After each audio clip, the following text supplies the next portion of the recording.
දිමි සමදා සුගත මුනිදා ජීවිතය මුනි සඳුට පුදමින් නම දිමි සමදා දහම් දිනිදා ජීවිතය ධර්මයට පුදමින් නම දිමි සමදා සංගුණ පහදා සංගරුවන වෙත දිවිය පුදමින් නම දිමි සමදා රතන ත්‍රිවිධා විසරණය වෙත දිවිය පුදමින් සාදු සාදු සාදු. සදහැති පින්නතුනි, පින්නති ඔබ හැමදෙනාම ජීවිතය පිළිබඳව එහෙමත් නැත්නම් තමා ලෙසගත් බොහොම අපූර්ව ස්වභාවයක් පිළිබඳව එහි ඇත්තටම තමන් තේරුම් අරගෙන ඉන්න ස්වභාවය කාගෙන්ද? තමන් ගැන. ඒ නිවැරදිද? එහෙමත් නැත්නම් තමන්ගේ දර්ශනය, තමන්ගේ දැක්ම, තමන්ගේ අවබෝධය මුලාවක්ද කියන කාරණාව මනාකොට විග්‍රහ කරලා දෙන ඉගැන්වීමක් තමයි බුදුදහම කියලා කියන්නේ. ඒක විශ්ව සාධාරණ ඉගැන්වීමක්. එය ඕනෑම මිනිසෙකුට පොදු ඉගැන්වීමක්. ඒ ඉගැන්වීම තුළ ඔබට ඔබ ගැන කියලා දෙනවා. ඒ ඉගැන්වීම තුළ ඔබ ගැන හිතාගෙන හිටපු වැරදි දෘෂ්ටීන් අයින් කරලා ඔබට ඔබ ගැන සත්‍ය එලි කරලා දෙනවා. බුදු පියාණන් වහන්සේ ජීවමාන කාලේ බුදු පියාණන් වහන්සේගෙන් මේ තමන් ගැන අහගෙන සතුටටපත් වෙච්ච සමහර මිනිස්සුયો ස්වාමීනි ආශ්චර්යයි ස්වාමීනි අද්භූතයි. අපි අඳුරෙන් එළියට ආවා වගේ අපිට දැනෙන්නේ. අපි මුලාවෙන් මිදුණා වගේ අපිට දැනෙන්නේ. යටිකුරු වෙලා තිබිච්ච අපේ ජීවිත දැන් උඩුකුරුනා වගේ. ආශ්චර්යයි ස්වාමීනි ආශ්චර්යයි. මේ විදිහට බුදුරජාණන් වහන්සේට ප්‍රශංසා කළා. ඒ වගේම තවත් කෙනෙක් ඒ යථාර්ථය තේරුම් ගන්න බැරුව මායාවේ ධම්මේ තියෙන දැඩි බවම නිසාම ඒක අහලා බුදුරජාණන් වහන්සේට බැන ගියා. අදටත් ඒක එහෙමයි. පින්නතුනේ බොහෝ දුරට අප දේශනා කරන බොහෝ දේශනාවන් ආර්ය දේශනාවන් ආකාරයෙන් සිදු කරන්නයි උත්සාහ කරන්නේ. නමුත් අද මේ සිදු කරන දේශනාව ඊට ටිකක් මෙහායින් දසවස්තුක සම්මාදිට්ඨිය මට්ටමින් සිදු කරන දේශනාවක්. මුලදිම එය පැහැදිලි කර යුතු වෙනවා. මොකද දසවස්තුක සම්මාදිට්ඨිය මට්ටමේදී ඒ ලෞකික සම්මාදිට්ඨිය සහ ලෝකෝත්තර සම්මාදිට්ඨියට අදාළව සිදු කරන දේශනාවන් වල විවිධත්වයක් පවතිනවා. එතකොට ඔබ මේ දේශනය ශ්‍රවණය කරන්න ඕනේ ලෝකෝත්තර සම්මාදිට්ඨිය උදෙසා සිදු කළ දේශනාවක් කියන හැඟීමෙන් නෙවෙයි.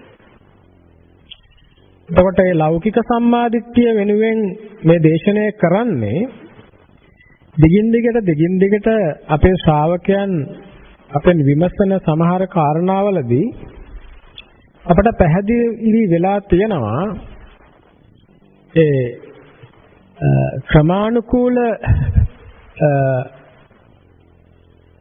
පිරිසිදු කර ගැනීමක් අනුපූර්ව ප්‍රතිපදාවක් ඔස්සේ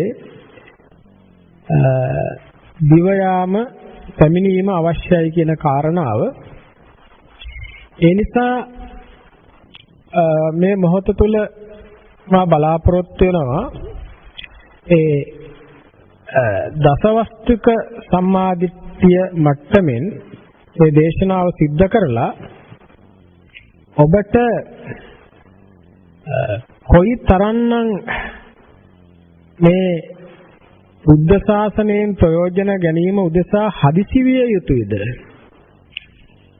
කොයි තරම්නම් මේ මනුෂ්‍ය ජීවිතේ වටිනවද ඒ උදෙසා කියන කාරණාව පැහැදිලි කරලා දෙන්න. දැන් අදටත් ඒ ආර්ය දේශනාවන් අහපු බොහෝ තරුණයන් සහ වැඩිහිටි ඇත්තන් අප උදෙසා පැමිණලා ඒ පැවිදි වීම උදෙසා කැමැත්තෙන් කටයුතු කරන සමයක අපි මේ පසු වෙන්නේ. නමුත් ඒ පින්නතුන්ට ඊට අවශ්‍ය පහසුකම් සලසලා දෙන්න ඒ වෙනුවෙන් අවශ්‍ය කරන ස්ථාන අප සතුව නැහැ.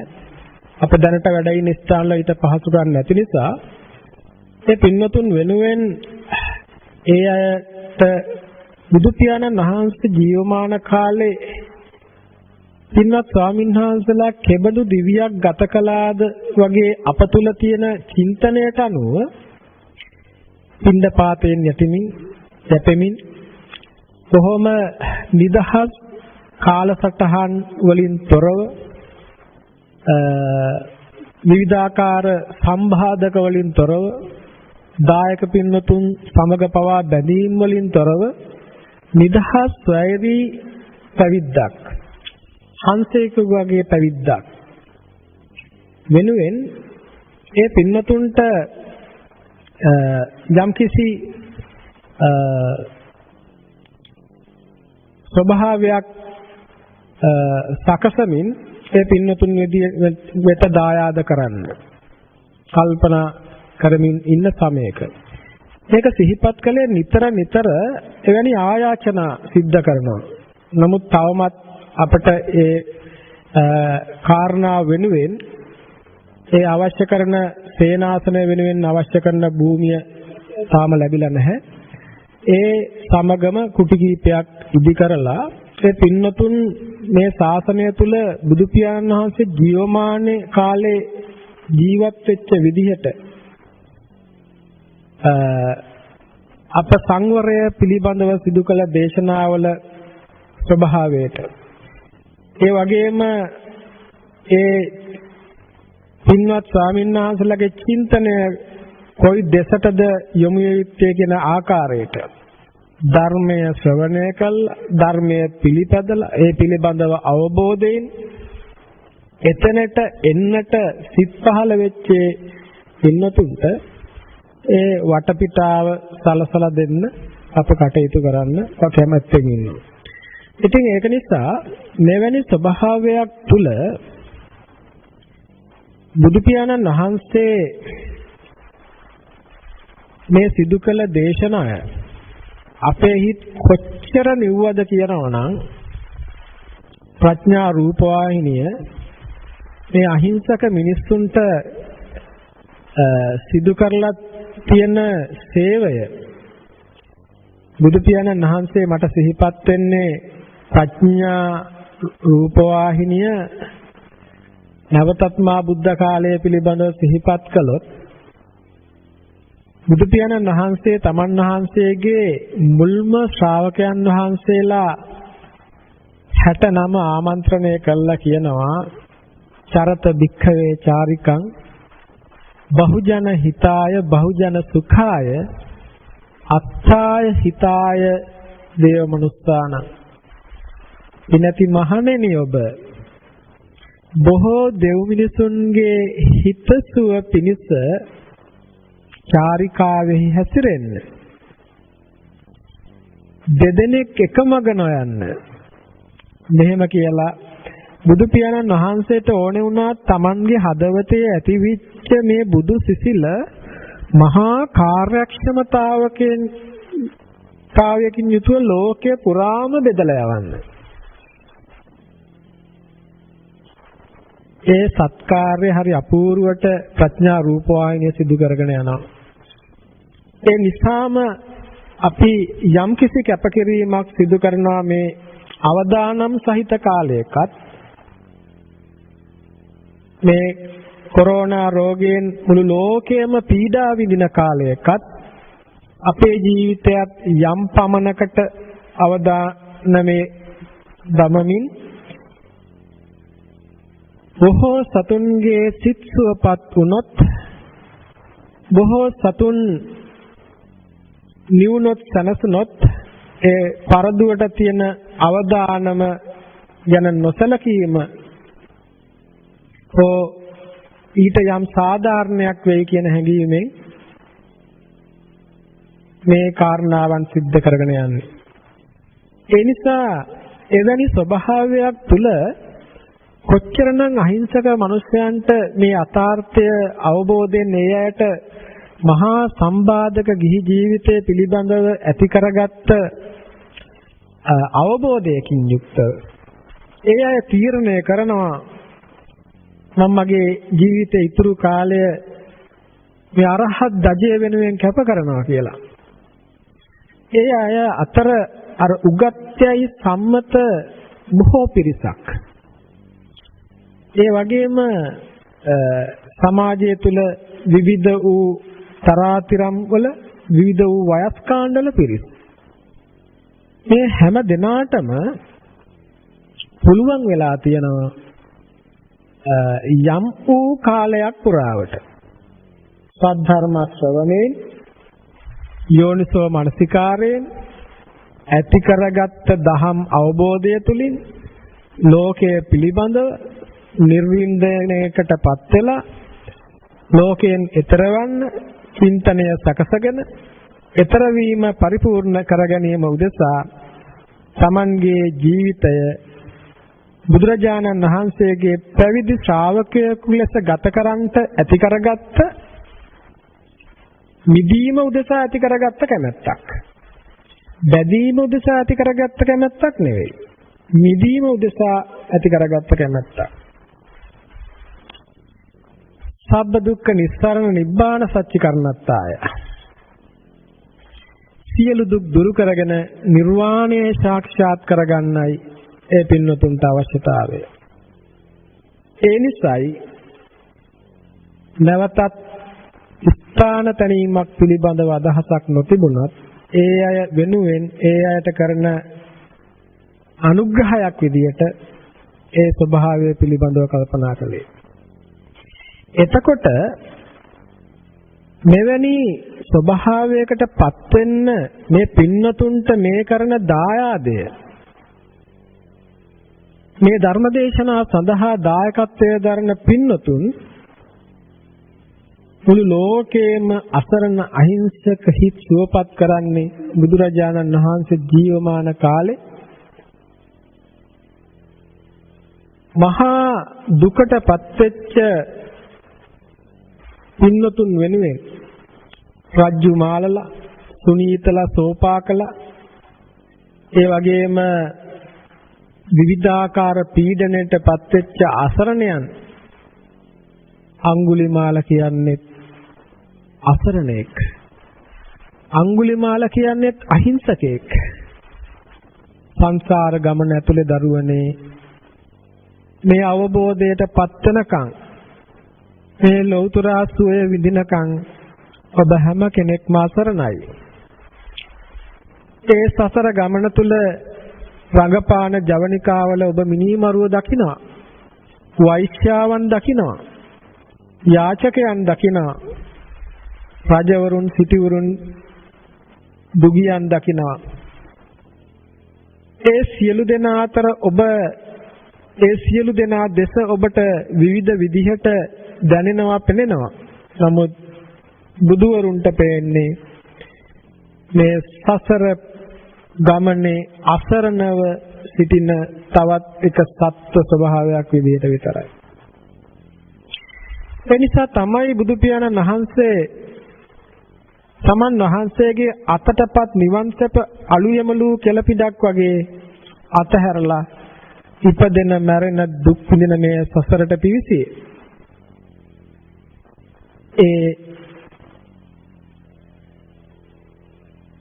පුංචි රාහුල විතරක් නෙමෙයි අඟුලිමාලවත් ඔබවත් මාවත් මේ සසර දුකෙන් එතර කරවන්න. ඒ වෙනුවෙන් කැප කරපු කැපකිරීම හිතා ගන්නවත් බෑ. අසංඛ්‍ය 4කුත් කල්ප ලක්ෂයක් බුදු පියාණන් වහන්සේ ඔබ වෙනුවෙන් දුක් විඳින්න ගත්ත තීරණය පින්නතුනේ. ඔබේ අම්මයි තාත්තයි ඔබ වෙනුවෙන් දුක් විඳින්න තීරණය කළේ අවුරුදු 40ක් 50ක් විතරයි. ඒ තමා මෑණියන් වහන්සේ බුදු පියාණන් වහන්සේ අසංඛ්‍ය 4කුත් කල්ප ලක්ෂයක් ඔබව සදහටම දුකෙන් නිදහස් කරවන්න මහා කැපකිරීමක් කළා. හෙළපු දහදිය, හෙළපු කඳුළු, හෙළපු රුධිරය, හෙළපු ඒ සියලු දේවල ස්වභාවය මෙපමණයි කියලා කියන්න පුළුවන් ස්වභාවයක් නැහැ. ඒක මහ පුදුම කරුණාවක්. ඒක මහ පුදුම මෛත්‍රියක්. බුද්ධත්වයට පත්වෙච්ච බෝසතුන්ගේ හදවතේ තිබිච්ච කරුණාව මෛත්‍රිය සර්ණමය කලාලයක් කරලා එළුවොත් මේ තුන් ලෝකේ වැහෙන්නේ නැති තැනක් නැහැ. එහෙමයි උන්වහන්සේ මහා කරුණාවෙන් මහා ප්‍රඥාවෙන් පෝෂණය වෙලා මේ සර්වඥ භාෂිතයෙන් අපේ හදවත් සිසිල් කළේ. ඒ සිසිල විඳපු නිසාමයි තරුණ වයසේදී මේ විශ්වයේ ශ්‍රේෂ්ඨතම ආභරණය පැලඳගෙන අරහත් ධජය පැරඳගෙන මේ විශ්වයේ ශ්‍රේෂ්ඨතම ජීවිකාව සිඟමනේ වඩින්නට පිණ්ඩපාතයෙන් වඩින්නට හිත හදාගත්තේ. පිණ්ඩපාතයේ පින්නතුනේ සිඟමනක්. ඒ සිඟමන තපත් වෙන්න මොනතරම් ධෛර්යයක් ඕනේද හිතන්නට ඔබ.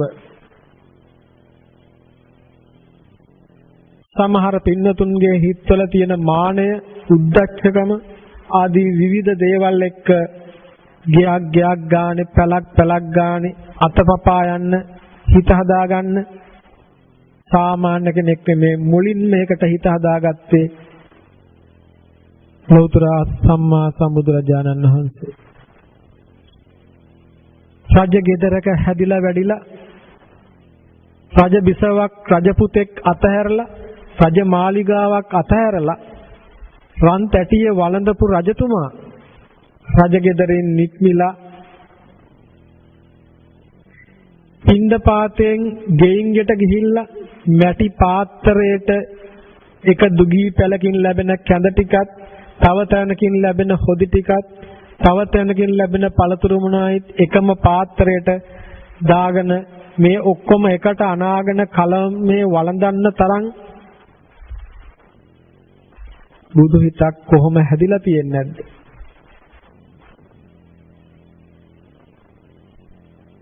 සමහර වෙලාවට දුෂ්කර ක්‍රියාවක් ඇතුලේ ඔබට මට හිතන්නට බැරි තරම් මොනතරම් දුක්ඛන්දරාවක් බුද්ධත්වයේ වෙනුවෙන් බෝධිසත්වයේ කැපකිරීම කළාද? මේ සියලු දේ කලේ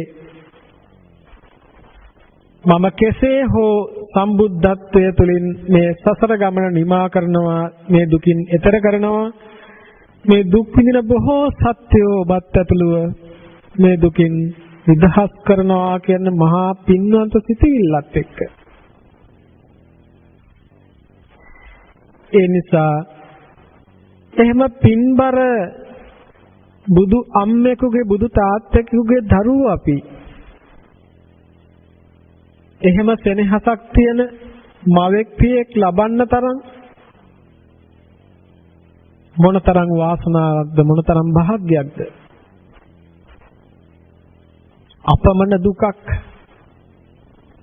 කොපමණ निराහාරව හිටියද ළඟට වැටෙන ඵලයක් පමණක් පවත්ත ඵලභෝජි ළඟට වැටෙන කොළයක් වළඳලා භාවනා කළා. සමහර වෙලාවට දෙවියෝ පවා රැවටුණා බෝධිසත්වෝ මිය පරලොව ගියා කියලා. කලන්තේ දාලා ඇද වැටුණා. මල මුත්‍රා කරන්න ඉඩක් තිබුණේ නැහැ. සමහර වෙලාවට ඒ මොහොතේදී කලන්තේ දාලා ඇදගෙන වැටුණා. මේ තරම් මහා පීඩාවක් විඳලත් බැලුවා. මේ පරිවේෂණය බෝධිසත්වය කරපු ආකාරයට මෙහෙම පරිවේෂණයක් කරලායි බුදුසසුන් මේ යථාර්ථය තේරුම් ගත්තේ. ඒ අප්‍රමාණ දුක් විඳීමක පීඩා විඳීමක ප්‍රතිඵලයක් නැති බව උන්වහන්සේට තේරුණා. මිනිසෙකු විඳින උපරිම සැප රජ සැපත් එක්ක විඳලා එයිනුත් පළක් නැති බව තේරුණා. මේ ස්වභාවය තුලයි උන්වහන්සේ එතනින් එහාට විමසීමක් උදෙසා චින්තනය මෙහෙව්වේ. ඒ නිසා රජ මැදුරෙන් දුගී පැලට පින්දපාතේ වැඩිය බුදු සමිඳුන් මේ විශ්වයේ මහා දානපතිය බවට පත් උනේ බුද්ධත්වයට එක්කයි. මේ දේශනය ඔබටත් ඒ දානපති බව නැත්තම් ඒ ධනවත් බව පිරිනමන්නයි. මේ දේශනය ඔබව මේ විශ්වයේ මහා ධනවතෙක් බවට පත් කරන දේශනයයි. මේ ලෝකය තුල විවිධ ධනවතුන් ඉන්නවා. ඒ ධනවතුන් අතර ශ්‍රේෂ්ඨතම ධනවතා බවට පත් කරන්න ඔබව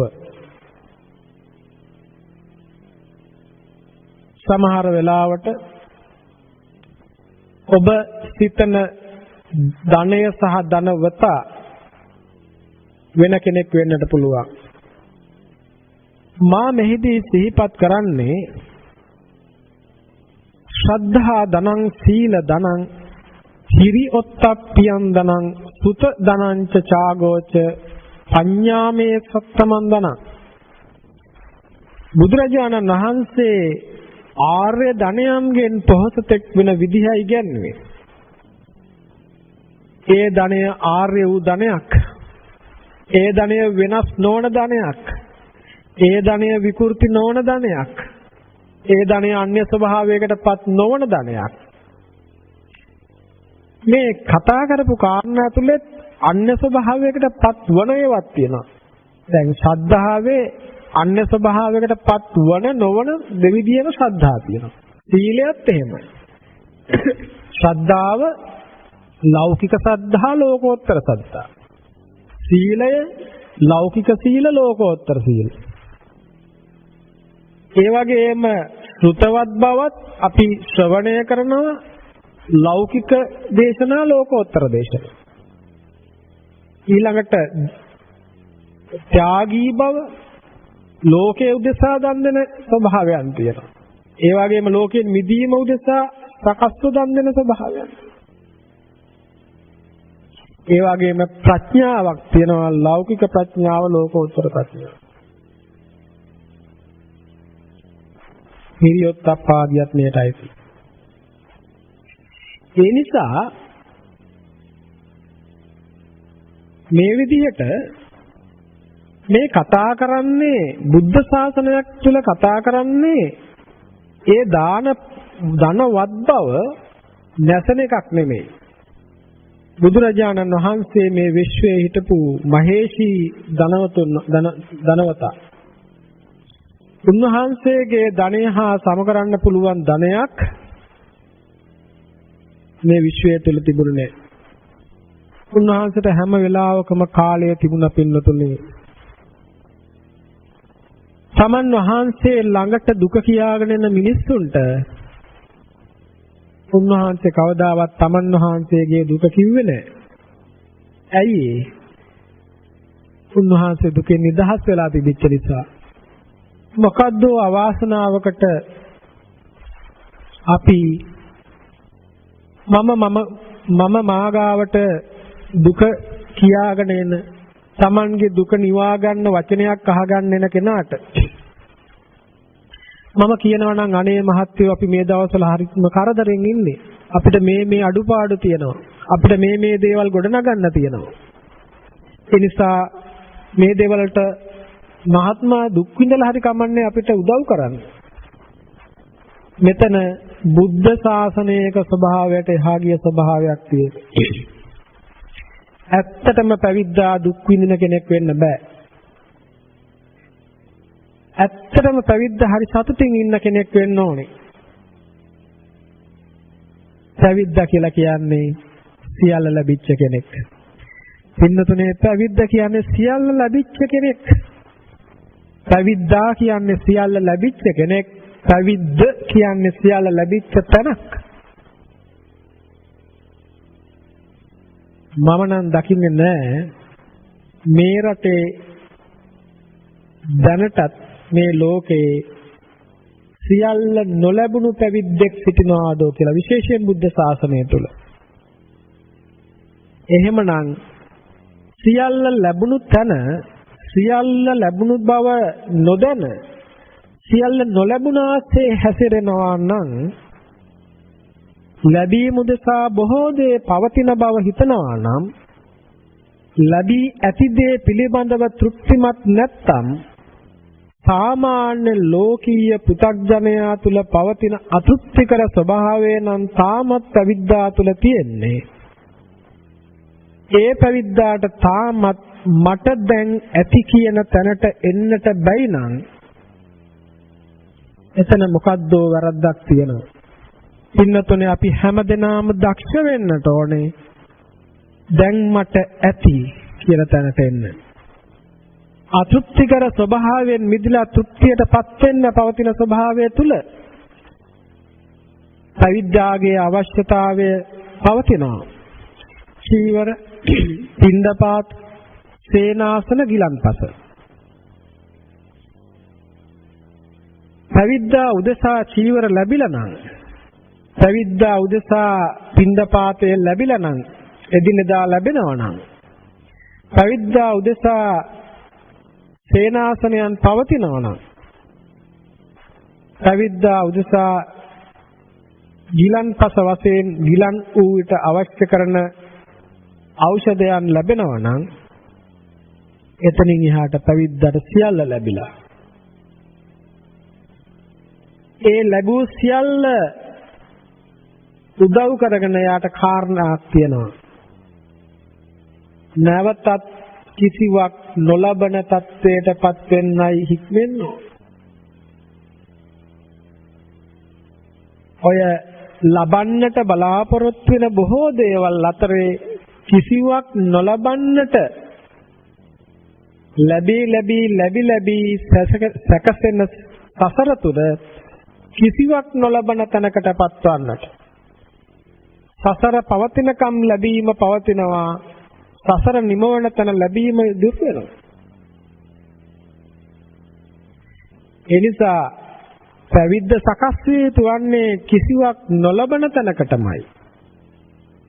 ඒ නිසා ඔබට දක්ෂ වෙන්නට වෙනවා. මට යම්කිසි දක්ෂතාවයක් හැකියාවක් තියෙනවා නම් ඔබට මේ මොහොතේ ඔබව මේ දුක් විඳින සසරෙන් මුදවන්නට, ඔබ අරහත්ත්වයටපත් වෙන්නට දැන් ඒ සඳහා ඔබ සූදානම්ද කියලා අහන මොහොතේදී ඔව් මම සූදානම් කියලා කියන්න ඔබ දක්ෂ වෙන්න ඕනේ. එහෙම පුළුවන් වෙන්නේ මේ මොහොත තුල මේ මොහොතේම තෘප්තියටපත් වෙලා සිටින කෙනා විතරයි. හැබැයි පින්නතුනේ ඔබ වචනයට එහෙම කිව්වත් ඇත්තටම මම දැන් ඔබෙන් එහෙම ඇහුවොත් ඔබට දෙපාරක් හිතන්න දෙය තියෙනවා. මගේ විවාහ නොවිච්ච පොඩි දුව, විවාහ වෙලා විවාහය කඩාගෙන ඇවිල්ලා ඉන්න ලොකු දුව, හිරේ ඉන්න පුතා, තාමත් නඩු කියන ඉඩම, තාමත් වැඩ ඉවර කරලා නැති ගේ, තාමත් ඉපදෙන්න ඉන්න දරුවා, ලෙඩ වෙලා එක්තැන් වෙලා ඉන්න අම්මා තාත්තා, විවාහෙන්න පොරොන්දු වෙලා ඉන්න මගේ පෙම්වතිය, නැත්තම් මං ආයෝජනය කරලා තියෙන මහා ධනස්කන්ධය, මේ ජීවිතේ මම හම්බ කරපු මහා බූදලය, මේ ආදී විදිහට ඔබට ඒ තීරණය ගන්න කලින් විසඳන්න ප්‍රශ්න රාශියක් තියෙනවා. ස්වාමින්වහන්සේ අඩුම තරමේ මට මාස 2ක් දෙන්න, මම මේ සියලු ප්‍රශ්න ටික විසඳගෙන ඔබ වහන්සේ ළඟට එන්නම් මම රහත් වෙන්න.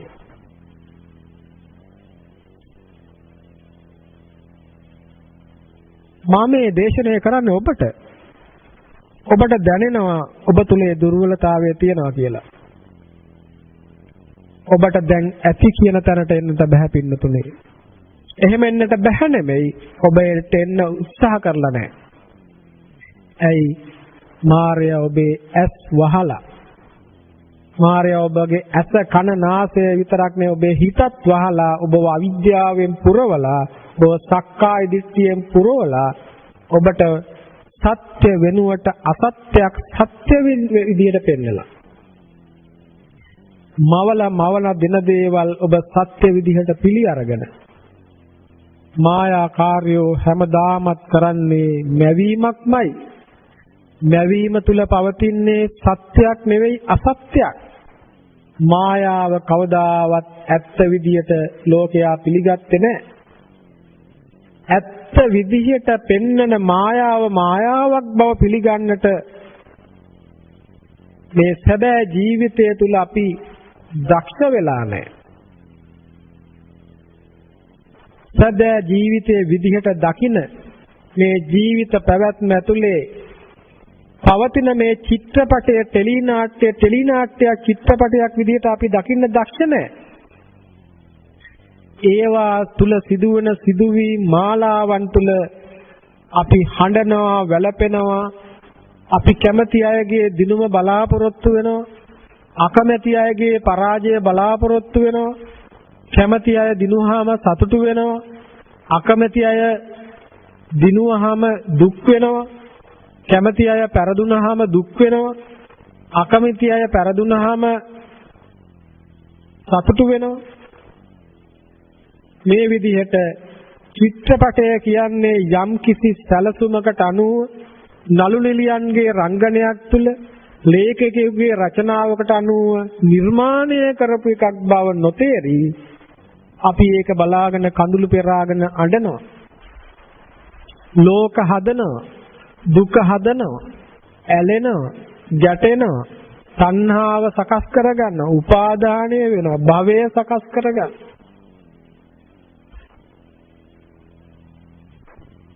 හැබැයි ජීවිතයත් මේ වගේ එකක්.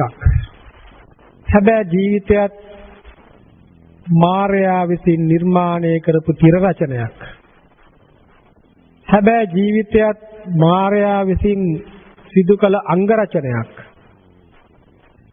හැබැයි ජීවිතය මායාගේ, මාර දූවරුන්ගේ, මාර පුතුන්ගේ, නළු නිලියන්ගේ රංගනයක්. ඒ රංගනය එහෙම එකක් විදියට තේරුම් නොගෙන ඒ සැබෑ චරිත බව, ඒ නළු නිලියෝ නොවේයි, සැබෑවටම ඒ තුල ජීවත් වන්නේ අපයි කියලා හිතාගෙන අප මේ ලෝකයේ තුල, ලෝකයේ නැමැති රංගමඩලේ, ලෝකයේ නැමැති වේදිකාවේ, ලෝකයේ නැමැති ටෙලිනාට්‍යයේ සිදුවන රංගනයන් ඉදිරිපිට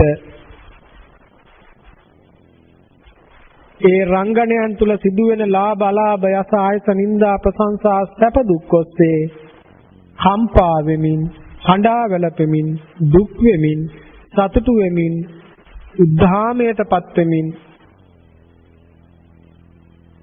ක්‍රියාත්මක වෙනවා. ඒ සතුටු වන නොසතුටු වන, ඒ උද්ධාමයටපත් වන පීඩණයටපත් වන, ඒ දුකටපත් වන සැපටපත් වන හැම මොහොතකම ඔබට සකස් වෙන්නේ සසරයි. ඒ සෑම මොහොතකම ඔබ තුල සකස් වෙන්නේ ලෝකයයි. තවත් විදියකින් ඒ සෑම මොහොතකම සකස් වෙන්නේ දුකයි. ඒ නිසාම බුදුරජාණන් වහන්සේලා තුල ඇති වූ මේ අවබෝධය බුදුරජාණන් වහන්සේට අභියෝගයක් වුණා දේශනා කරන එක. ඇයි ඒ? බුදුරජාණන් වහන්සේට සිදු වුණා බැඳීම් තුල කාමයේම හොඳයි, කාමයේම සැපයි, බැඳීමම හොඳයි, බැඳීමම සැපයි කියලා හිතන් හිටපු මිනිස්සුන්ට බැඳීමම තමයි දුක, බැඳීමෙන් මිදුනොත් තමයි සැප කියලා දෙන්නේ.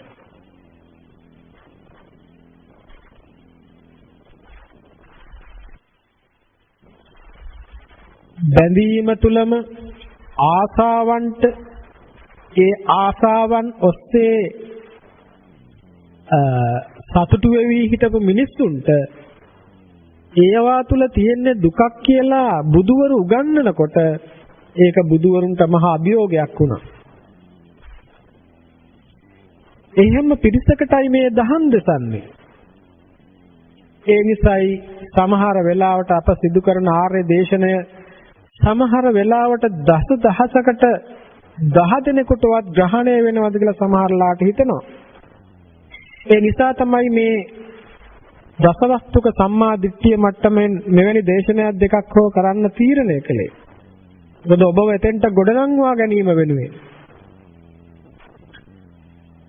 එතකොට බුදු පියාණන් වහන්සේලා මේ අභියෝගය ඇතිවයි බැඳි බැඳි සතුටු වෙච්ච මිනිස්සුන්ට නොබැඳීම තුලයි සතුට තියෙන්නේ කියලා කිව්වට ඒ මිනිස්සුන්ට ඒක දැනෙන්නේ නැහැ. ඒ මිනිස්සුන්ට ඒක ග්‍රහණය වෙන්නේ නැහැ. ඒ මිනිස්සුන්ට ඒක අහුවෙන්නේ නැහැ. ඇයි ඒ විරායාසයෙන් මායයට අයිති මේ ගෝචර ඉන්ද්‍රියන් තුලින් බැඳෙන්න යාලා සතුටු කරන බව දැනෙන විදිහට තමයි මේ ඉන්ද්‍රියන් සකසලා තියෙන්නේ.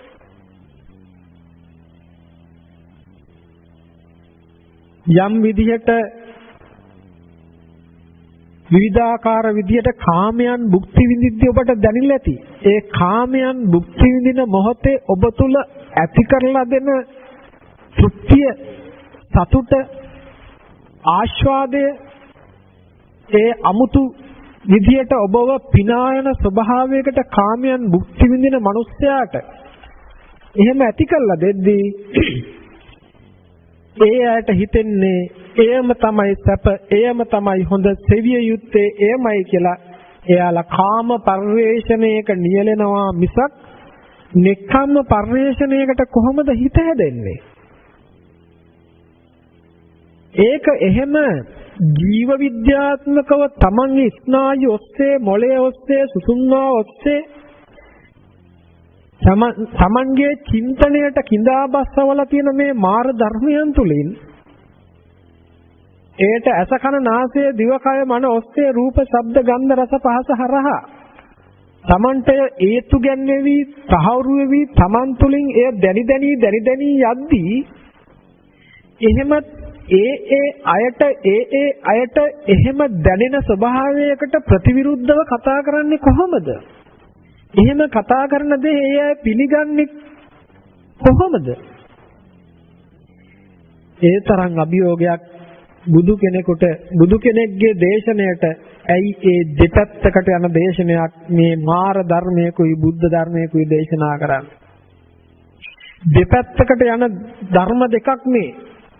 අධර්මයක් ධර්මයක්, කුසලයක් අකුසලයක්, ලෝකෝත්තරයක් ලෝකයක්, මේ සියල්ල දෙපැත්තක තියෙන ඒවා.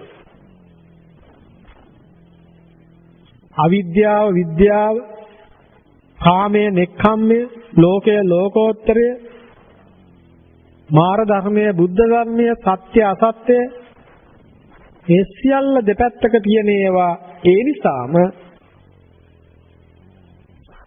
අනුසෝතගාමී වූ ලෝකයෙන්, නිරායාසයෙන් දුකට ඇදගෙන යන ලෝකයෙන් මිදෙන්න නම් බුදුරජාණන් වහන්සේට සිද්ධ වුණා පටිසෝතගාමී දේශනයක් සිද්ධ කරන්න. ඒ පටිසෝතගාමී දේශනය තේරුම් ගත්ත යමෙක් දක්ෂ වෙන්නට වෙනවා, ප්‍රඥාවන්ත වෙන්නට වෙනවා, වීරියක් තියෙන්නට වෙනවා, සිහිය පවත්වන්නට වෙනවා. එහෙම නැතුව ඕන විදියකට ඉඳගෙන ඕන විදියට මේක අහගෙන හිටියාම එතෙන්දී ඔබට අවශ්‍ය කරන සියල්ල කඩා වැටේ වගේ දෙයක් එහෙම සිද්ධ වෙන විදියක් නැහැ.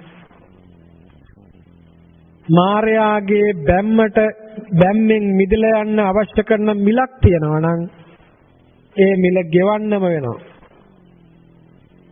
ඒ මිල ගෙව්වේ බෝධිසත්වෝ පාරමිතා විදියට, බුදු කුරුදම් විදියට. ඔබටත් මේ ක්ෂණ සම්පත්තියේ මුණ ගැහිලා තියෙන්නේ ඔබත් ඒ අවශ්‍ය කරන මිල ගෙවාගෙන ඇවිල්ලා තියෙන නිසා. දැන් ඔබ ගෙවගව ඉන්න හදනවට වඩා ගෙවන්න එපා කියලා නෙමෙයි කියන්නේ, ගෙවගව ඉන්නවට වඩා දැන් ඔබ සිදු කළ යුතු වන්නේ පටිසෝතගාමී වෙන්නට වීර කරන එකයි, සිහිය පවත්වන එකයි, ශ්‍රද්ධාව තුල පිහිටන එකයි. ලෝකේ සත්‍ය දර්ශනයටපත් වෙලා දුක කියන්නේ පිරිසිඳ දත යුතු එකක් කියන කාරණාව තේරුම් අරන් දුක පිළිබඳව පරිඤ්ඤය ස්වභාවයටපත් වෙලා ඒ ස්වභාවයෙන් නැවත දුකේ සමුදය ප්‍රහාණය කරන තැනට එන්නට ඔබ දක්ෂ වීමයි සිදු කළ යුතු වන්නේ. ඒ නිසා බුදුරජාණන් වහන්සේලාට මෙපමණ වූ අභියෝගයක් නැද්දේ උන්වහන්සේලා දහම් දෙසන්නේ. බුදුවරුන්ට දහම් දෙසන්නට සිද්ධ වුණේ ලෝකයේ තුල හිටපු මිනිස්සුන්ට ලෝකෝත්තරේ ඉඳන්. කොහොමද පිළිගන්නේ? ලෝකෝත්තරයේ අවබෝධයයි ලෝකයේ අවබෝධයයි හස පොළොව වගේ. බුදුවරුන්ට දහම් දෙසන්නට උනේ ආර්ය භූමියේ ඉඳන් අනාර්ය භූමියකට. බුදුවරුන්ට දහම් දෙසන්නට උනේ නිරපේක්ෂත්වයක ඉඳගෙන සාපේක්ෂව හිතන මිනිසුන්ට. බුදුවරුන්ට දහම් දෙසන්නට සිද්ධ වුණේ පටිසෝතගාමී ස්වභාවයක ඉඳගෙන අනුසෝතගාමී පිරිසකට. ඉතින් කොහොමනම් මේ ආර්ය න්‍යාය, මේ පටිසෝතගාමී දර්ශනය, මේ ලෝකෝත්තර ධර්මය ඒ අනුසෝතගාමී පින්නතුන්, ලෞකිකත්වයේ තුල හිටපු පින්නතුන් මොන විදියකට ගනීද මේක? මායාගේ ධර්මයට අනුව චින්තනය සකසගත්ත මිනිස්සු බුදුරදුන් හෙළි කළ සත්‍ය දර්ශනය මොන විදියකටවත් පිළිගන්න ස්වභාවයක් තුල ඒ සැකසීලා තිබුණේ. ඒ නිසා තමයි බුදුවරු සත්පුරුෂ ඇසුරෙන් ඒ මිදිච්ච උතුමන්ගේ ඇසුරේ ඉඳගෙන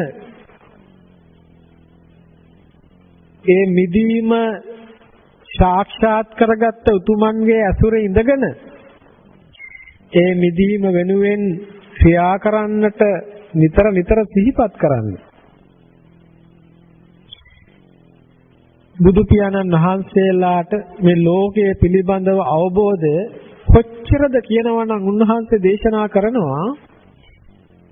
එක වෙලාවක අට්ටික්ක වනයේදී උන්වහන්සේ ආනන්ද ස්වාමීන් වහන්සේත් එක්ක අට්ටික්ක කොළ ටිකක් බිමට වැටලා තිබිච්ච උන්වහන්සේගේ ශ්‍රී හස්තයට අරගෙන "ඉනති ආනන්ද, බලන්නට මගේ මේ අතේ තියෙන අට්ටික්ක කොළ ටික කොච්චරද? මේ අට්ටික්ක වනේ කොයිතරම් කොළ තියනවද?" ස්වාමීනි, භාග්‍යවතුන් වහන්සේ, ඔබ වහන්සේගේ ශ්‍රී හස්තේ බොහොම ස්වල්පයයි තියෙන අට්ටික්ක කොළ. හැබැයි මේ අට්ටික්ක වනේ බොහෝ කොට අට්ටික්ක පත්‍ර තියෙනවා. එහෙමනම් දැනගන්නට ආනන්ද භාග්‍යවතුන් වහන්සේගේ අවබෝධය හරියට මේ අත්තික්කා වනය වගේ. හැබැයි භාග්‍යවතුන් වහන්සේ දේශනා කරලා තියෙන්නේ මේ අතේ තියෙන කොළමිට තරම් පුංචි ප්‍රමාණයක් විතරයි. මේක තමයි පින්නතුනේ ඇත්ත. බුදු කෙනෙකුගේ අවබෝධය මහා සාගරය වගේ. බුදු කෙනෙකුගේ අවබෝධය විශ්වය වගේ. බුදු කෙනෙකුගේ අවබෝධය මහ පොළොව වගේ. එය මහ පළල්, එය මහා ගැඹුරුයි. එය විග්‍රහ කරන්නට අවශ්‍ය කරන භාෂාවක් මේ ලෝකේ නැහැ. එය තේරුම් කරන්නට පුළුවන් වචන අංක මේ ලෝකේ නැහැ. බුදුරජාණන් වහන්සේට සිද්ධ වුණා ලෝකය තුල සිටින සම්මුතියේ මිනිස්සු සම්මත කරගත් මොකක් හරි භාෂාවකින් උන්වහන්සේගේ අවබෝධය ප්‍රකාශ කරන්න. ඒ ලේසි දෙයක් නෙමෙයි. ඒ සරල දෙයක් නෙමෙයි. ඒ කල හැකි දෙයක් නෙමෙයි. උන්වහන්සේ උපරිමයෙන් උන්වහන්සේට ලැබුණු ප්‍රතිපාදන වලට උපරිමයෙන් ඒ සාමාන්‍ය මිනිස්සයා අකුරු ටිකකින් වචන ටිකකින් අදහස් ප්‍රකාශ කිරීම උදෙසා සකසගත් සම්මුතියේ භාෂාවක් උදව් කරගෙන තමන්ගේ අවබෝධය උපරිමයෙන් එළියට යොදලා දුන්නා. බ්‍රහ්මස්වර විහිදෙව්වා.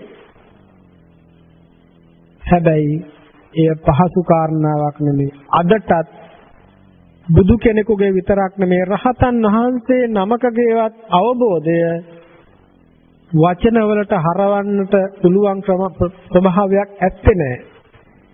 එය වචන වලට හැරවීමේදී එක එක උතුමන්ගේ දේශන ස්වභාවය වෙනස් වෙන්නේ ඒ වචන වලට අනුව එක එක්කෙනා අවබෝධ කරගැනීමේ ස්වභාවය වෙනස් වෙන්නේ විපාක ස්වභාවය අනුවත් ඒ භාෂාවේ ස්වභාවය අනුවත් ඒ උතුමන් පාවිච්චි කරන වචන වල සහ ඒ ඊට අදාළව සිදු කරන කාරණාවන්ගේ ස්වභාවයටත් අනුව ඒ නිසා බුදුරජාණන් වහන්සේගේ අවබෝධය පිළිබඳ මෙතකයි කියලා කියන්නටවත් අඩුම තරමේ මේ භාෂාවේ වචන නැහැ. එහෙම අවබෝධයක ඉඳගෙනයි බුදු පියාණන් වහන්සේ මේ දේශනාව සිද්ධ කරන්නේ. උන්වහන්සේ එහෙම මේ දේශනාව සිද්ධ කරගෙන උන්වහන්සේට බුද්ධත්වයට එක්ක තේරෙනවා මේ මනුස්ස ජීවිතය කොච්චර වටින එකක්ද කියලා. පින්වතුනි මේ ලෝකේ වටිනා දුර්ලභ දේවල් තියෙනවා. එකක් තමයි මනුස්ස ජීවිතය. එකක් තමයි බුද්ධෝත්පාද කාලයක්. අනිත් එක තමයි බුදුරජාණන් වහන්සේ නමකගේ පහළවීම. ඒ වගේම තව එකක් තමයි සද්ධර්ම ශ්‍රවණයට ඉඩ සැලසීම. මේ දේවල් හරිම දුර්ලභ කාරණාවන්. බුදු කෙනෙකුගේ පහළවීම, ඒ වගේම මනුස්ස ජීවිතයක් ලැබීම, ඒ වගේම සද්ධර්මයේ ශ්‍රවණය කරන්නට ඉඩ සැලසීම, ඒක මහා අති දුර්ලභ කාරණාවක්. අනේ පින්නතුනේ ඔබ වාසනාවන්තයිනේ. අනේ පින්නතුනේ ඔබ වාසනාවන්තයි. මේ අප්‍රමාණ දුර්ලභ කාරණාවන් ඔබට සුලභ වෙලා. ඒ බොහෝ කාරණාවන් ඔබට දුර්ලභ නෑ දැන්. ඔබ මිනිස්සෙක් වෙලා ඉපදිලා. ඔබ බුද්ධෝත්පාද කාලයක ඉපදිලා. ඔබ සද්ධර්මයේ ශ්‍රවණය කරනවා. ඔබ සත්පුරුෂ ඇසුර ලබනවා. සමහර ඇත්තෝ පුංචි ප්‍රශ්නයක් ඉස්සරහා සමාජයට මුහුණ දෙන්න බැලුව ආර්ථික ප්‍රශ්න නිසා සමහර කෙනෙක් Taman හිතවපු වගාව පාළු වුණාමත් සිය දිවි හානි කරගත් අවස්ථා තියෙනවා.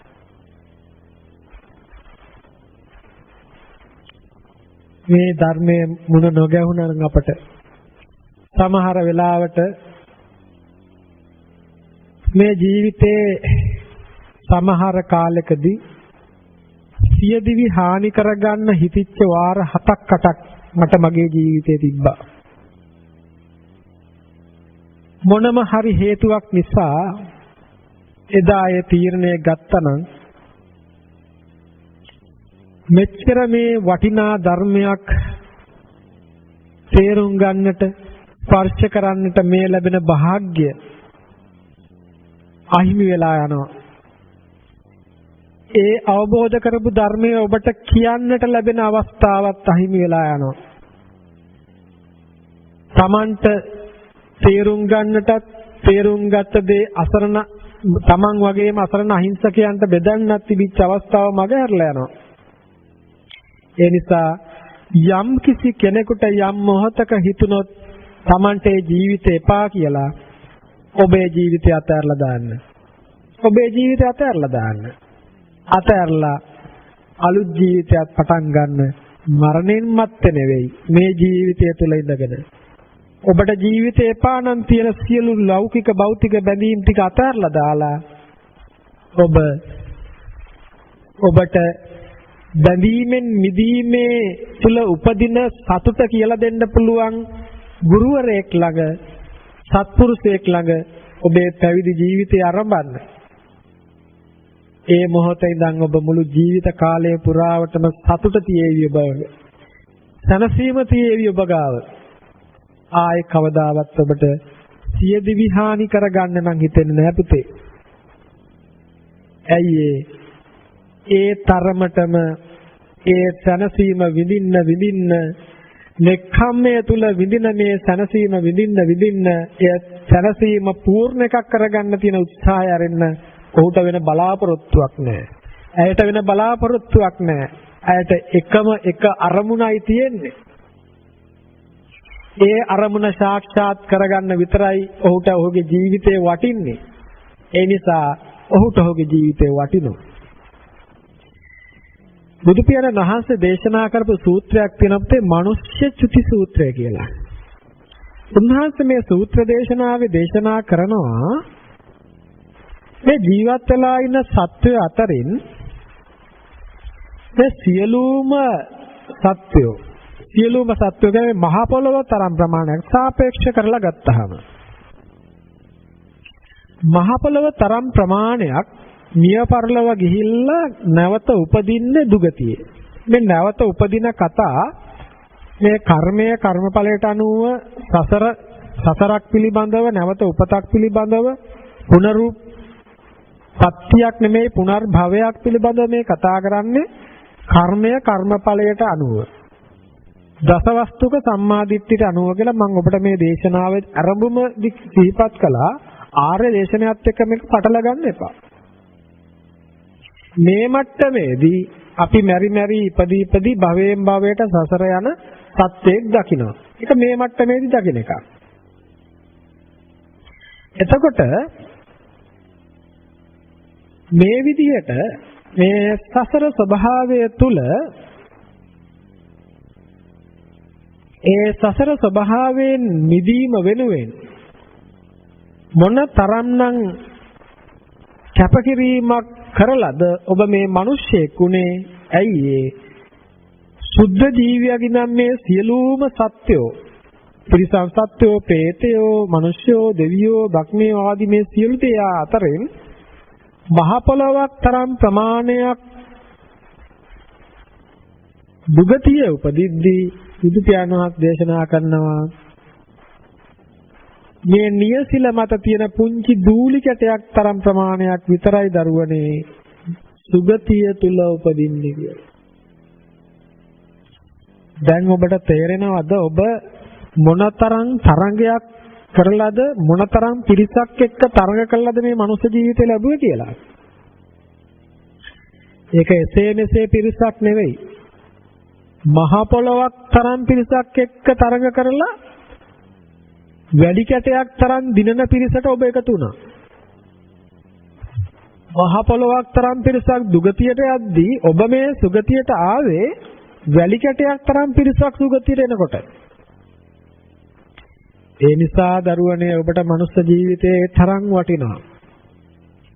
එතකොට ඒ සුගතියට එතෙන්ට එන්න ඔබ ඒ වෙනුවෙන් සැකසෙච්ච විපාක ස්වභාවය ඒ වෙනුවෙන් දන් දීපු වාර ගණන, සිල් රැකපු වාර ගණන, කුසල් වඩපු වාර ගණන, බණ භාවනා කරපු වාර ගණන, කරුණාවෙන් මෛත්‍රියෙන් නිර්ලෝභී භවෙන් යුක්තව කටයුතු කරපු ස්වභාවයන් වල අප්‍රමාණ ශක්තියත් එක්ක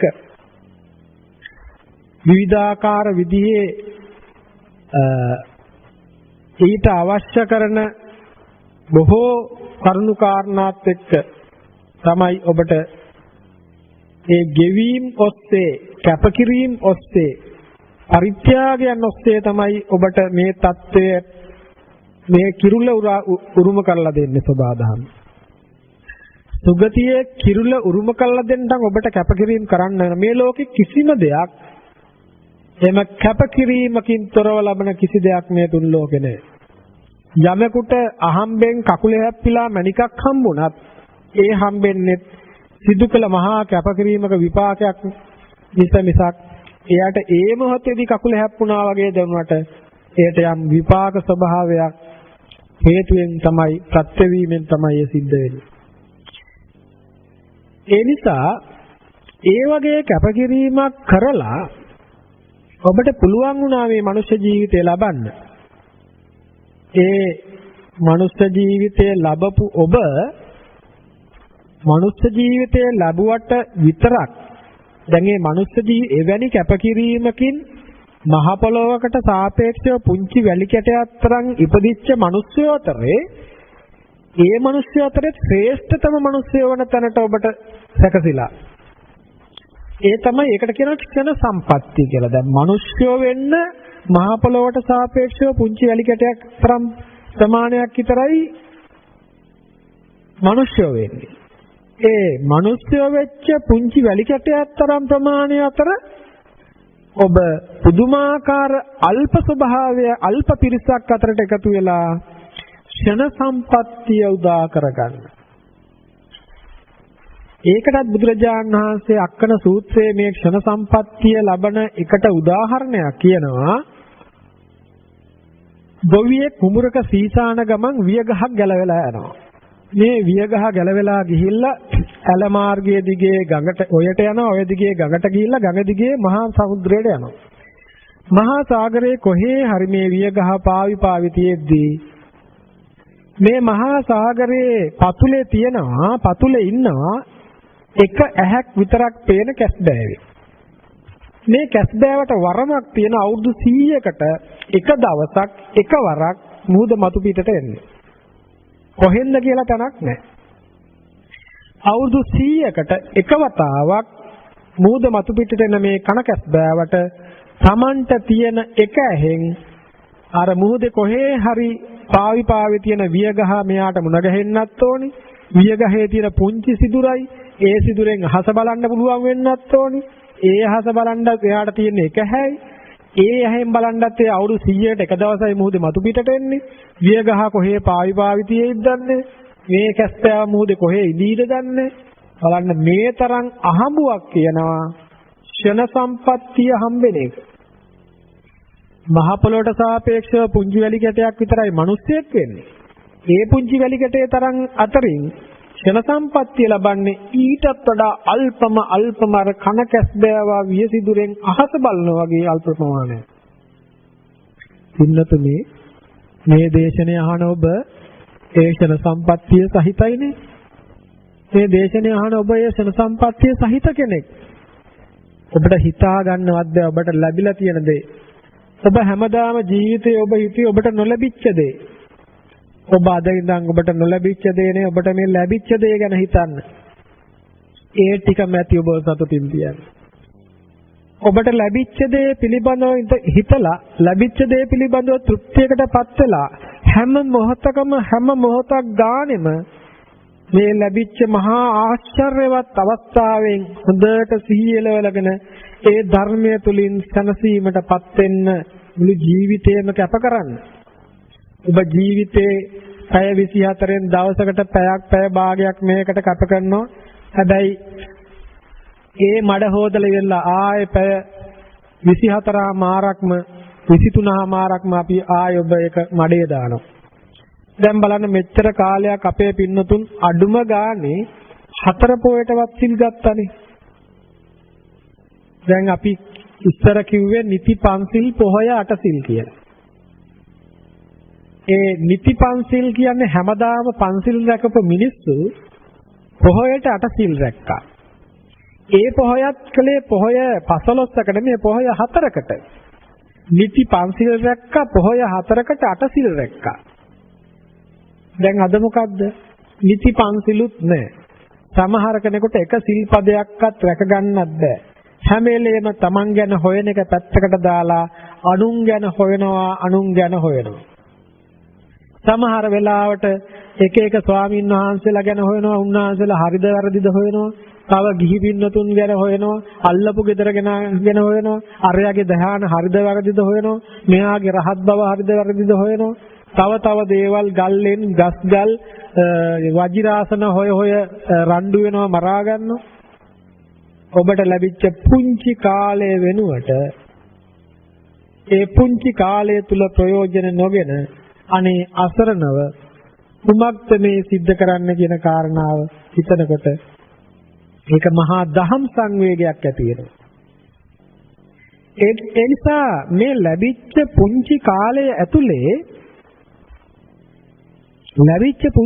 ඇතුලේ ඔබට අඩුම තරමේ ඔබේ හිත කාමයෙන් මුදවන්න ඔබ අඩුම ගානේ දැන් ඒ නිති පන්සිල් කෙනාට ඔබට පුළුවන් නම් එකම එක සිල්පදයයි රකින්න. මම මේ කිව්වේ ආයත් කියන මේ දසවස්තුක සම්මාදිට්ඨිය මට්ටමේ සිල් රකින්න තැන මේ කතා කරන්නේ. අපි ඒක එතනින් එහාට කතා කරන රකින්න සීලයක් නැtei කියන තැනට. ඒ මට්ටමේදී සිල්පද 5 බැයින් නම් අඩුම ගානේ එක සිල්පදයක්වත් රැකගෙන ඒ රකින්න තමන්ගේ සීලය ගැන සතුටු වෙලා අනුන්ගේ සිල් නොසොයා ඉන්න. ඊළඟට ඔබට පුළුවන් නම් නිති පන්සිල් රැකගෙන අඩුම ගානේ අපි පොහොය 4ට 8 සිල් රැකපු මිනිස්සු අද වෙනකොට ඒක පොහොය 4 එකක් වෙලා. දැන් ඒක එක පොයකට අඩු වෙලා. දැන් පොය 4 එකක් වුණා. එක වෙච්ච එකක් දැන් භාගෙ වෙලා. මොකද පොය දවස පැය 24ක් නේ. අපේ ඇත්තෝ උදේට සිල් සමාදන් වෙලා හවස 5ට ගෙදර යනවනේ. එතකොට දැන් එකකුත් නෑ, ඒක වරුවයි, භාගයයි. තව ටිකක් කල් යනකොට පැය දෙකේ බණ ආවා වගේ සිල් සමාදානයත් පැයකට දෙකකට සීමා වෙයි. ඇයි ඉතින් හැමදේම ක්ෂණික වෙලානේ දැන් ලෝකේ. එතකොට සිල් සමාදානයත් මොකද ඉස්සර කාලේ පැයේ දෙකේ බණ තිබුණේ නෑ මේ මාත් දෙන්න කලින්. දැන් ඒ බණත් පැයට දෙකකට සීමා වුණා වගේම අපි මේ වෙලාවේ ප්‍රඥා රූප වාහිනියට කෘතඥ වෙනවා. සීමා සහිතව කාලය අරගෙන අපිට මේ දේශන කරන්න දෙන එකට. එතකොට ඒ වගේම තව තවත් ඒ සිල් සමාදන් වෙන ස්වභාවයත් ඒ වගේම සීලයක පිහිටන ස්වභාවයත් පුදුමාකාර විදිහට ටිකෙන් ටික කාලය අඩු වෙලා පැයට දෙකට ලඟු වෙයි. වෙන දෙයක් තියා බාහිර බන්ධනයන්ගෙන් මිදිලා පැවිද්දෙක් වගේ ගත කරන්න 4 පොයට පන්සලට එන්න ඕන කෙනා එදාටත් ජංගම දුරකථනයත් අරගෙන එන්නේ. ඒකත් ක්‍රියා විරහිත කළා තියන්නේවත් නැහැ. භාවනාවස්සෙත් ජංගම දුරකථනයේ ක්‍රියාත්මක කරනවා. බලන්න මොන තරම් ස්වභාවයක්ද. ඒ නිසා ඒ තරමටම මේ අඩුම තරමේ සමහර කෙනෙක් අද gedara සිල් සමාදන් වෙනවා. ඒ gedara සිල් සමාදන් වීම තුළ ඒ බලාපොරොත්තුව ඉෂ්ට වෙන්නේ නැහැ. ඇයි අඩුම ගානේ පොය 4ටවත් පැවිදි නොවුනත් පැවිද්දෙක් වගේ ඉන්නවා. ඔබ ඒ ගිහි ගෙදර තියෙන බන්ධනයන්ගෙන් මොහතකට මිදිලා ඒ දේවල් මොහතකට ඈත් කළා යම් වූ භ්‍රමචර්යාවක් තුල මාසෙට දවසක්වත් මාසෙට දවස් 4ක්වත් අර පැවිද්ද සුවේ විඳින්න ඔබට ඔබේ හිත හදාගන්න බැරි වෙලා.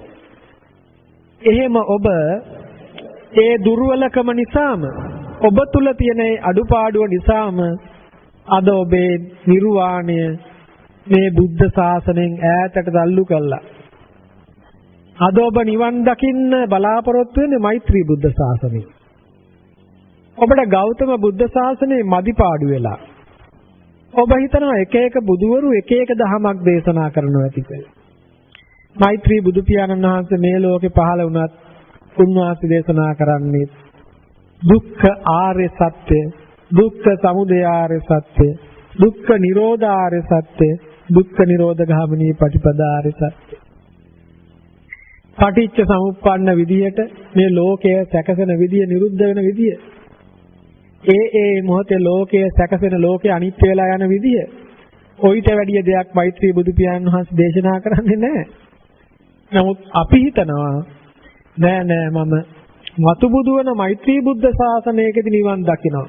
ඇයි බුදු කෙනෙක් පහළ වෙලා අවුරුදු 2500ක් ගත වෙලා තියෙන මේ වෙලාවේ සත්පුරුෂ ඇසුර තාම තියෙද්දි, සද්ධර්මයේ විවරව තියෙද්දි, ඒ විවර වෙච්ච සද්ධර්මයෙන් නිවෙන්න සැනසෙන්න මාවත් විවර වෙලා තියෙද්දි ඒ තුල ඉඳගෙන හික්මෙන්නට තරම් ඔබ දක්ෂ නැහැ.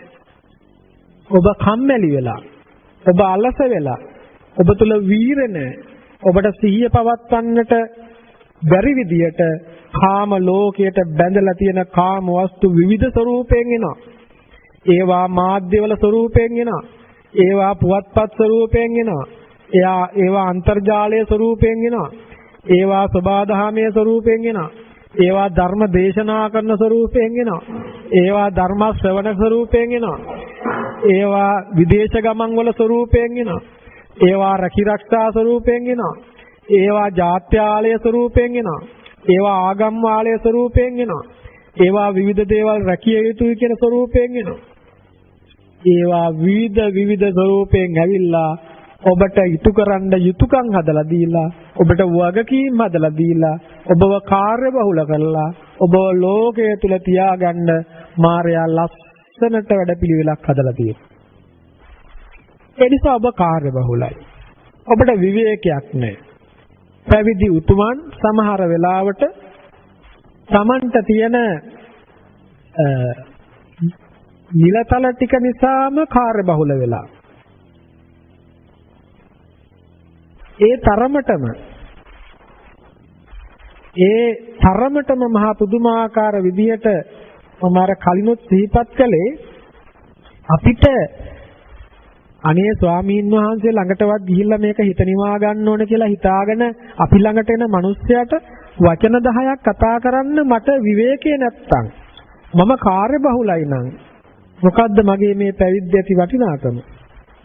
එනිසා අපිට ඒ තරම් කාර්යබහුල වෙන්න, පැවිද්දා ඒ තරම් වැඩ රාජකාරී අධික කෙනෙක් වෙන එක අපරාධයක්.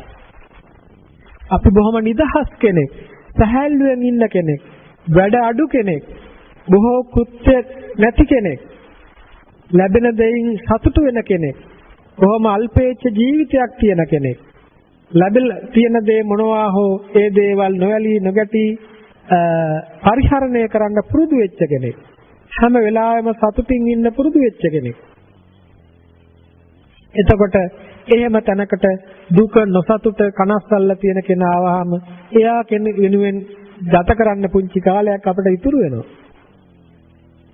මේ බුද්ධ ශාසනය තුල අහස උසට තව තවත් බොහෝ ආයතන මාලිගා ගොඩනගෙන්නට නෙමෙයි ඕනේ. ඒවා ගොඩනගනකොට කිසි වරදක් නැහැ. ඒ වෙනුවෙන් ඔබ බෞද්ධයන් විදිහට ඔබේ කැපකිරීම අනිවාර්යෙන් කරන්න. ඒවත් පවතින්නට ඕනේ. හැබැයි ඊට එහා සිද්ධ වෙන්නට ඕනේ දේ ඒවා ආශ්‍රයෙන් මිනිසුන්ගේ හිත හැදෙන එක. ඒවා ආශ්‍රය කරගෙන මිනිසුන්ගේ හිත හදන වැඩපිළිවෙලක් තියෙන්න ඕනේ. ඒකට අපිට විවේකයේ තියෙන්න ඕනේ. මොකද සියලු දේවල් අරවා ගොඩනගන්නම සියලු කාලයම කැපකලාම අපේ නමේ මුලට විවිධ තනතුරු ගොඩාක් තබා ගත්තාම ඒ තනතුරු වලට අනුව තියෙන වැඩ ටිකත් අපේ ඔළුවේ පුරව ගත්තාම අපේ නමේ මුලට තියෙන තනතුරු තොගේ වගේම ඒ කෙනාගේ ඔළුවේ තියෙන අවුලත් ඊට සාපේක්ෂව වැඩි කියලා තමයි දකින්න වෙන්නේ. නමේ මුලට තියෙන ගොඩාක් තනතුරු නම්බුනාම වල තරමටම ඒ ඔළුවේ තියෙන වගකීම් සහ කාර්යබහුල බව සහ අවුල් වියවුල් වල ස්වභාවයත් ඊට සාපේක්ෂව වැඩි.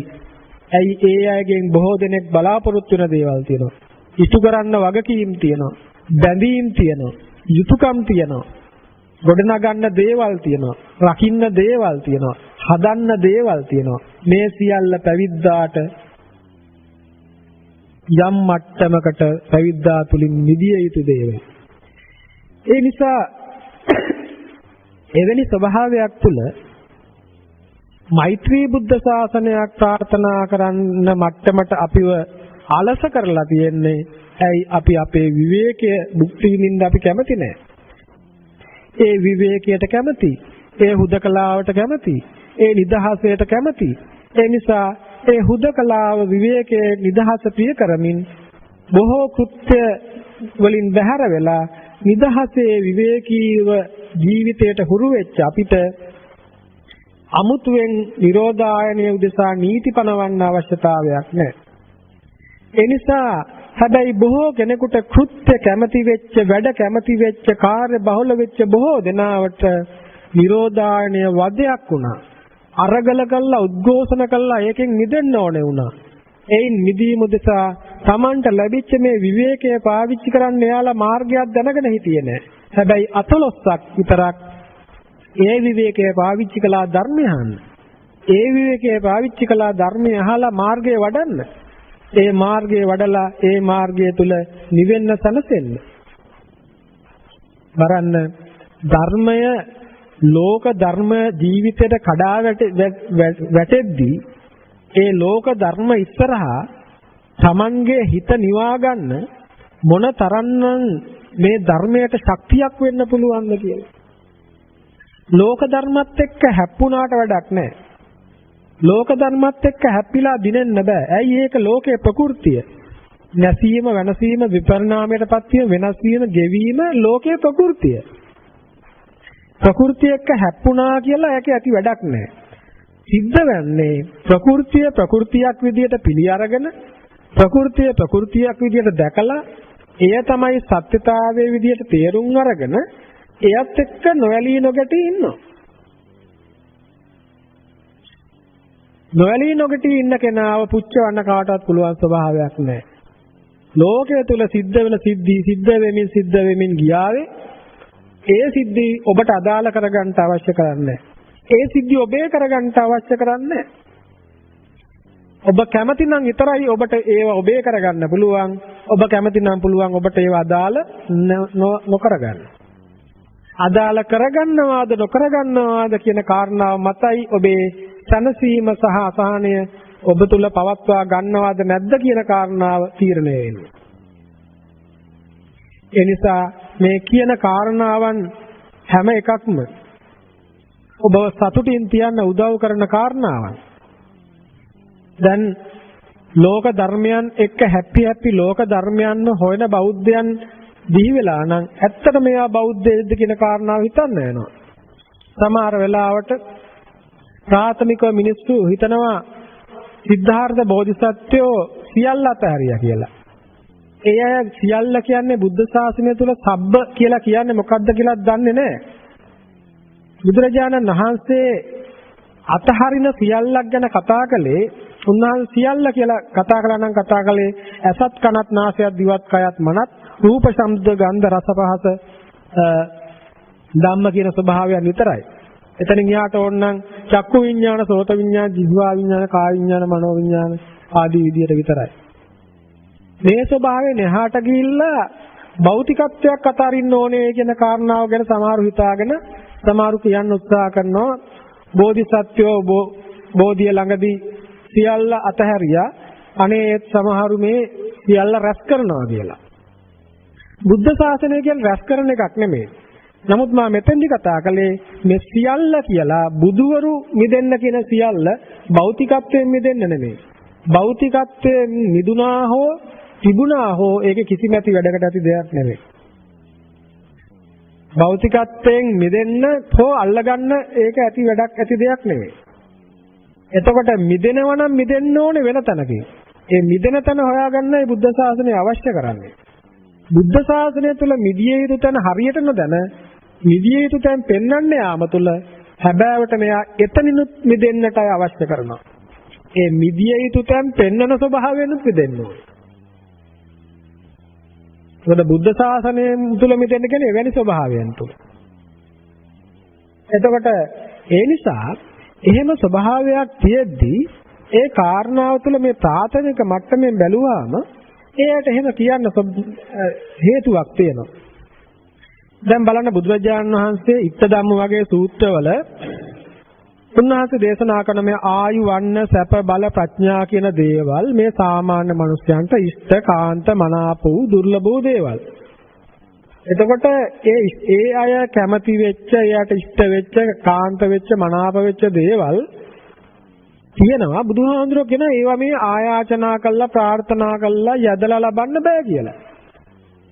අද අපේ මිනිස්සු සියලු දෙනාම කරන්නේ හැම වෙලාවකම ආයුෂ වර්ණය සැපේ බලය බෝධිය ගාවට ගිහිලා ප්‍රාර්ථනා කරනවා, බුදු ගෙදරට ගිහිලා ප්‍රාර්ථනා කරනවා, ඊළඟට පිනක් දහමක් දානක් දීලා ප්‍රාර්ථනා කරනවා. ඒ බුදුවරු ප්‍රාර්ථනා කළා ආයාචනා කළා ලබන්න බෑ කියද්දිම බුදුරජාණන් වහන්සේටත් ඉහළින් ගිහිල්ලා ඒ අය මායයට ඕනේ කරන කාරණාව ක්‍රියාත්මක කරනවා. දැන් බලන්න හරි අපූර්වට බෝධින් වහන්සේ ගාවට ගිහිල්ලා ඔබ මේ ආයුෂ වර්ණය සැපේ බලය ප්‍රඥාව බෝධියෙන් ආයාචනා කරනවා.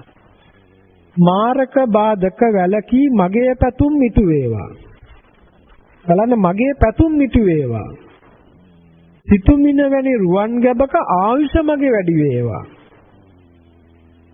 ගුණ නුවණින් වැඩි සියලු සැප සම්පත් ඉතිරේවා. තව කොච්චර කියන්න පුළුවන්? කොච්චරනම් ඔබ බෝධින් වහන්සේ ළඟ මේවා ආයාචනා කළාද? බුදුරජාණන් වහන්සේ න ආයාචනා හේතුවා පත්තනා හේතුවා පටිලාභං වදාමි. ඒවා ලබන්න කියන්නේ ආයාචනා නොකර ප්‍රාර්ථනා නොකර. ආයාචනා හේතුවා පත්තනා හේතුවා පටිලාභෝ අභවිස්ස. ඒවා ආයාචනයෙන් ප්‍රාර්ථනාවෙන් ලබන්න බෑ අභව්‍යයි. එහෙම ආයාචනා කරන අයට මේවා හම්බෙනවා නම් කොයිද කේන හායත? කාට මොනවයි අඩු වෙයිද? ඔය තෙල් දාගත් තරමට, සුර දාගත් තරමට, කේන්දරේ බලපු තරමට, නැකත් බලපු තරමට, පොරොන්දම් බලපු තරමට, මේවා කරමු තරමට ඔබට ජාතිපත්තෙන් සකස් වෙච්ච ජරා මරණයෙන් ඔබ නිදහස් වෙලාද? වයසට යන කෙනෙක් නිදහස් වෙලාද? ලෙඩ වෙන කෙනෙක් නිදහස් වෙලාද? දුක් විඳින කෙනෙක් නිදහස් වෙලාද? මානසික ආතතියෙන් නිදහස් වෙලාද? දියවැඩියාවෙන් හෘද රෝග වලින් නිදහස් වෙලාද? කනස්සල්ලෙන් නිදහස් වෙලාද? ඔළුව ගැක්කුවෙන් නිදහස් වෙලාද? බඩගින්නෙන් නිදහස් වෙලාද? පිපාසයෙන් නිදහස් වෙලාද? වෙන දෙයක් තියා ඇස්පිල්ලම් ගහන්න නැතුව ඉන්න බෑනේ. ඒකත් දුකයි. ඒ දුකින් නිදහස් වෙලාද? ඉඳගෙන විතරක් ඉන්න බෑ, හිත ගන්න ඕනේ. ඒ දුකෙන් නිදහස් වෙලාද? හිතගෙනම ඉන්න බෑ, ඇවිදින්න ඕනේ. ඒ දුකෙන් නිදහස් වෙලාද? ඇවිදයිදම ඉන්න බෑ, නිදා ගන්න ඕනේ. ඒ දුකෙන් නිදහස් වෙලාද? වැසිකිලි කැසිලියට යන්න බෑ, ඒකත් ලෙඩක්. ඒ දුකෙන් නිදහස් වෙලාද? නොගියෙන් ඉන්න බෑ. හැබැයි සුරේකට තෙල් ටිකක් දාගෙන, තොইলයක් නටාගෙන, තව මොක හරි දෙවියන්ට කනලව්වක් කරගෙන, පූජාවක් කරගෙන, බෝධියට මොනවා හරි තියාගෙන මෙහෙම කරගෙන ඔබ උත්සාහ කරනවා සැප සම්පත් ඉතිරි වේවා, ආයුෂ මගේ වැඩි වේවා, සිතුමින වැනි රුවන් ගැබක. බලන්න මොන විදිහේ ප්‍රාර්ථනාවන්ද? පත්තනා හේතුවා ආයාචනා හේතුවා. ඉත්ත ධම්ම සූත්‍රය. මේ විදිහේ මිත්‍යා දෘෂ්ටි පිළිබඳව මිත්‍යා දෘෂ්ටි 62ක් පිළිබඳව බුදුරජාණන් වහන්සේ දීඝනිකායේ පළවෙනි සූත්‍රය කියවුවොත්, පින්නතුනේ කියවලා බලන්න දීඝනිකායේ පළවෙනි සූත්‍රය දීර්ඝ සූත්‍ර දේශනාවක්. මේකේ මේ ගිහි පින්නතුනුත් අපේ සියලු ස්වාමීන් වහන්සේලාත් මේ හස්ත රේඛා ශාස්ත්‍රය, ග්‍රහ ශාස්ත්‍රය, නැකත් ශාස්ත්‍රය, තාරකා ශාස්ත්‍රය, ග්‍රහස්කුට, කේන්දර, පොරොන්දම්, අරවා මේවා කිය මේ 62ක් මිත්‍යා දෘෂ්ටි පිළිබඳව තිරස්චීන විද්‍යාවන් කියලා බුදුරජාණන් වහන්සේ මේවට කියයි. තිරස්චීන විද්‍යාවන්. මේවායින් මිදෙන්න කියනවා. මේවා සුදුසු නැහැ කියනවා. මේවා අකපයි කියනවා. එතනින් යාට මේක සාමාන්‍ය ඵල සූත්‍රයේ දීඝනිකායේ මේක මෙතනින් තවත් දීර්ඝව විස්තර කරනවා. ඒවා මොන තරම් ඒ දේවල් වලින් ඈත් විය යුතුයිද කියන කාරණා. මේවා සෑම බොදුනුවෙක්ම හෝ සෑම මිනිසියෙකුම කිය යුතු සූත්‍ර දේශනාවක්. ඒවායේ හරයක් නැති බව. ඒවායේ ගත යුත්තක් නැති බව. අදටත් මම කිසිම දවසක කිසිම පින්වත් දරුවෙක් මහත්මයෙක් පැවිදි කරන්න මම නැකත් පොරොන්දම් බලන්නේ. සමහර අය අහනවා පැවිදි වෙන්න අහනකොට කේන්දරේ ජීන්න ඕනේද කියලා. බුදුරජාණන් වහන්සේ බුදු පියාණන් වහන්සේ නොකරපු දෙයක් මොකටද මම කරන්නේ? අපේ ඉන්න ස්ථානවල කිසිම ඉදිකිරීමක් කරද්දි කිසිම දවසක එහෙම නැකත් පොරොන්දම් බැලීමක් අපේ ජීවිතේ අපි සිදු කරන්නේ නැහැ. හැබැයි ඒ කිසි දෙයක් අසාර්ථක වෙලත් නැහැ. යම් වූ මට්ටමට ඒ තියෙන ප්‍රතිපාදන පවතිනවා නම් ඒ දේවල් නියමක ආකාරයෙන් සිදු කරනවා. එතකොට ඒ හැකි ස්වභාවයේ ප්‍රමාණය හැටියට. ඒ නිසා මිනිස්යෝ තමන්ගේ කොන්ද කඩාගෙන තමන්ගේ ශ්‍රද්ධාව දිය කරගෙන තමන්ගේ විශ්වාසය කොහේ හරි තියෙන ග්‍රහතාරකාවට මොකේකට හරි බාර දෙනවා. බුදුරජාණන් වහන්සේ දේශනා කරනවා අත්තෝ අත්තස්ස නක්කත්තං කිං කරිස්සන්ති තාරකා. මේ වැඩක් කරනවා නම් කරන්න තියෙන සුදුසු වෙලාවයි වෙලාව. නැකත් තාරකාවට මොනවද කරන්න පුළුවන් කියලා. තුන් ලෝකයක් දැකපු බුදු කෙනෙකුගේ අවබෝධයට ඔබට අභියෝග කරන්න බෑ. ඒ ඍෂිවරයෙක් වෙන්න පුළුවන්. ඒ තවත් නැත්තම් තව කෙනෙක් වෙන්න පුළුවන්.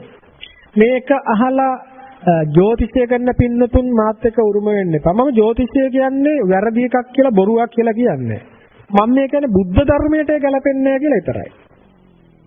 ජ්‍යොතිෂය කියන්නේ විද්‍යාවක්. ඒ විද්‍යාව තුළ යම් ශක්්‍යතාවයක් ඇති. ඒ විද්‍යාව කරන බුදුදහමෙන් බැහැර අයට Hindu ඇත්තන්ට ආදීට ඒව කරගත්තට කිසි වැරද්දක් නැහැ. නමුත් බෞද්ධයා කියන කෙනාගේ සරණ පිහිට නත්ති මේ සරණං අඤ්ඤං බුද්ධෝ මේ සරණං වරං. නත්ති මේ සරණං අඤ්ඤං ධම්මෝ මේ සරණං වරං. නත්ති මේ සරණං අඤ්ඤං සංඝෝ මේ සරණං වරං කියලා ඔබ කියද්දී ඔබ එහෙම කිය නෑ ඊට පිට තවත් සරණක් තියනවා කියලා ඔබ හිතනවා නම් කොතනක හරි අවුලක් තියෙනවනේ පින්වතුනි. එතකොට වෙන්නේ ඔබට ඒකත් නැති මේකත් නැති වෙන එකනේ. එතකොට එහෙම නොවන්නටයි ඔබට මේ මඟ පෙන්වන්නේ. ඒ නිසා බුදුරජාණන් වහන්සේ මේ ස්වභාවයත් එක්ක මේවා පෙන්න බුදු පියාණන් වහන්සේ දේශනා කරනවා. ඔබ මේ ජරා මරණ ව්‍යාධි ඉස්සරහා මේක 아무තු දෙයක් කියලා දකින්න එපා. මේක ස්වභාවය. මේවා නැති කරන්න මේවා මේ නැකත්තාරක ඇති කරන දෙයක් නෙමෙයි. මේක ඇතිකලේ ಜಾතියයි. මේක ඇතිකලේ ಜಾතියයි. ಜಾතිය නිසා තමයි ජරා මරණ ඇතිකලේ. ಜಾති ඇතිකලේ මොකද්ද? ಜಾති ඇතිකලේ භවයයි. භවය ඇතිකලේ මොකද්ද? උපාදානයයි. අනේ මේ පටිච්ච සමුප්පන්න න්‍යායයේ උරුමකාරයෝ ඒ නෙවෙයි හේතුව මෙයයි හේතුව නැකත්තාරකා පච්චයා ජරා මරණං කියලා ගත්තට පස්සේ නැකත්තාරකා පච්චයා ජරා මරණං කියලා ගත්තට පස්සේ කෙසේනම් ඔබ මේ බුද්ධ ශාසනය තුල ඉක්මෙන්නේද? ඒ නිසා පින්නතුනේ වහවහ මේ දෘෂ්ටි වලින් අන්ත වලින් මේ තිරස්චීන විද්‍යාවෙන්ගෙන් මිදෙන්න ඔබට සමහර වෙලාවට රූපවාහිනියෙන් උදේ ඉඳන් ඔබ විවිධ විදියට ඔබ මුලා කරන එක කෙනෙක් මොනවා හරි වාලම්පුරියක් අරන් එයි. තව කෙනෙක් මොකක් හරි විශ්ව ශක්ති න්‍යායක් අරන් එයි. තව කෙනෙක් මොකක් හරි පෙන්ෂුවි කියලා මොකක් හරි එකක් අරන් එයි. තව කෙනෙක් මොකක් හරි කේන්දරයක් මොකක් හරි ජෝතිර් මොකක් හරි අරන් එයි. තව කෙනෙක් මොකක් හරි අමුතු රාවණා මොකක් හරි එකක් අරන් එයි. තව කෙනෙක් මොකක් හරි গুপ্ত ශාස්ත්‍රයක් අරගෙන ඔබ විවිධාකාර විදියට ඔබව දුප්පත් කරලා ඒ අය පෝසත් වෙලා ඒ අය රජවරු වගේ වැජබෙද්දී ඔබ හරියට කුසටත් ආහාරයක් නැතුව ඔබ හම්බ කරගත්තොත් ඔබ කෑවා කියන තැන ඔබ ඉඳී. ඇස් දෙක කරලා බලන්න අද වෙලා තියෙන එක නෙවෙයිද කියලා.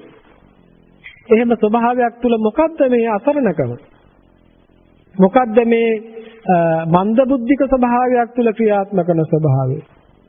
ඒ නිසා බුදුරජාණන් වහන්සේ දේශනා කරන්නේ මෙවැනි ස්වභාවයක් තුල පවතින ලෝකයක මේ වගේ මිත්‍යා දෘෂ්ටි වලට අහුවෙවි මුලා වෙන ලෝකේ තව තවත් යන්න හිතන්න එපා. ඔබට තේරෙන්නේ නැහැ මේ දෘෂ්ටි මිත්‍යා බව.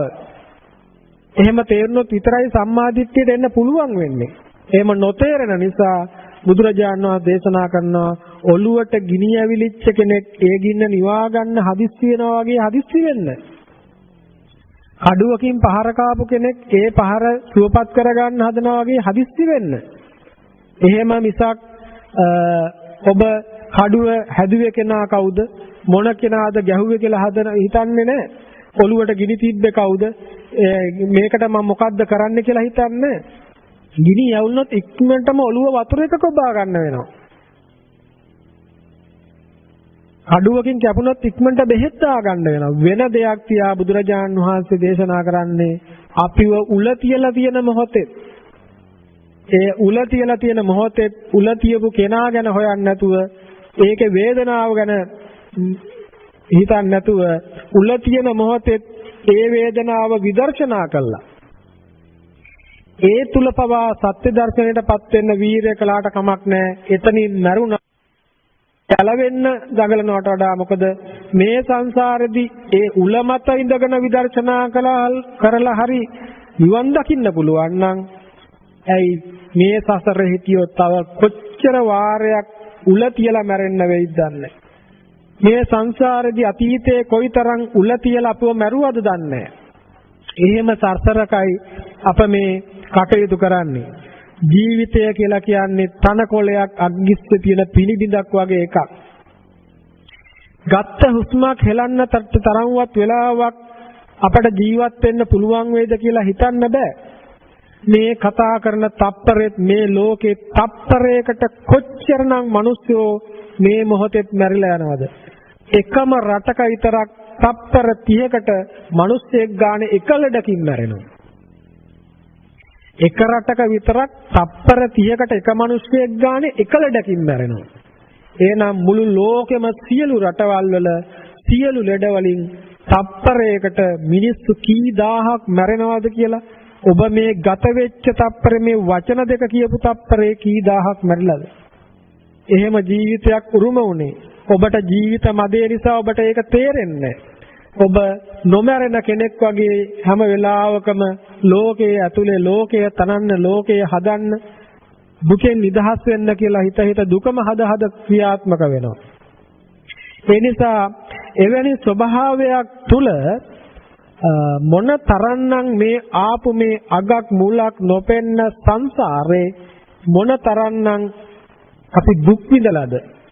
අපි විවිධාකාර විදිහට ස්වභාවික විපත් වලට අහු වෙලා මිය ගිහිල්ලා දරුවෝ අහිමි වෙලා දෙමව්පියෝ අහිමි වෙලා සහෝදරයෝ අහිමි වෙලා මහා රාජ්‍ය අහිමි වෙලා තමන්ගේ සෞඛ්‍ය ස්වභාවය අහිමි වෙලා නිරෝගී භාවය අහිමි වෙලා තරුණ භාවය අහිමි වෙලා මැරිලා ආය භවයකට සකස් වෙනවා. මෙහෙම ස්වභාවයක් තුල මොනතරම් ජීවිතයක් මොනතරම් ස්වභාවයක් තුල මේ සංසාරේ හරියට බුදුරජාණන් වහන්සේ දේශනා කරනවා එකම සත්වයක් වෙලා තමන්ගේ අම්මා මැරිලා එකම සත්වයක් කියලා අපි හිතමු එළුවෙක් වෙලා කියලා එකම සත්වයක් වෙලා තමන්ගේ අම්මා මැරිලා අඬපු වාරවල ඒ ඇස් දෙකෙන් ගලාගෙන ගිය කඳුළු මේ සප්තමහා සාගරයට වඩා වැඩි කියන මේ සසරේ ස්වභාවය එහෙමයි දරුවනේ එකම සත්වෙක් වෙලා එතකොට විවිධ සත්තු වෙලා අපි අපේ අම්මා මැරිලා අඬපු වාර ගන්න කොච්චරද එකම සතෙක් වෙලා මැරිච්ච වාරවලදී මේ පොළවට එකතු වෙච්ච අපේ ඇටකටු ටික එකතු කරලා තිබුණොත් මේ මහා මේරු පර්වතයටත් වඩා වේහාර පර්වතයටත් වඩා වැඩි කියලා කියනවා.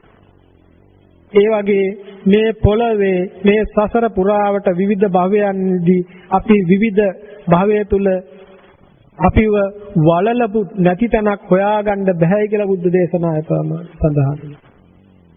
මේ සිටින සත්‍ය අතරින් මේ අප්‍රමාණ සත්‍ය අතරින් මේ දීර්ඝ සංසාරේ අපිට අපේ අම්මා නොවෙච්ච අපේ තාත්තා නොවෙච්ච අපේ දරුවෝ නොවෙච්ච අපේ සහෝදර නොවෙච්ච කෙනෙක් හොයාගන්න නැtei කියලා කියනවා.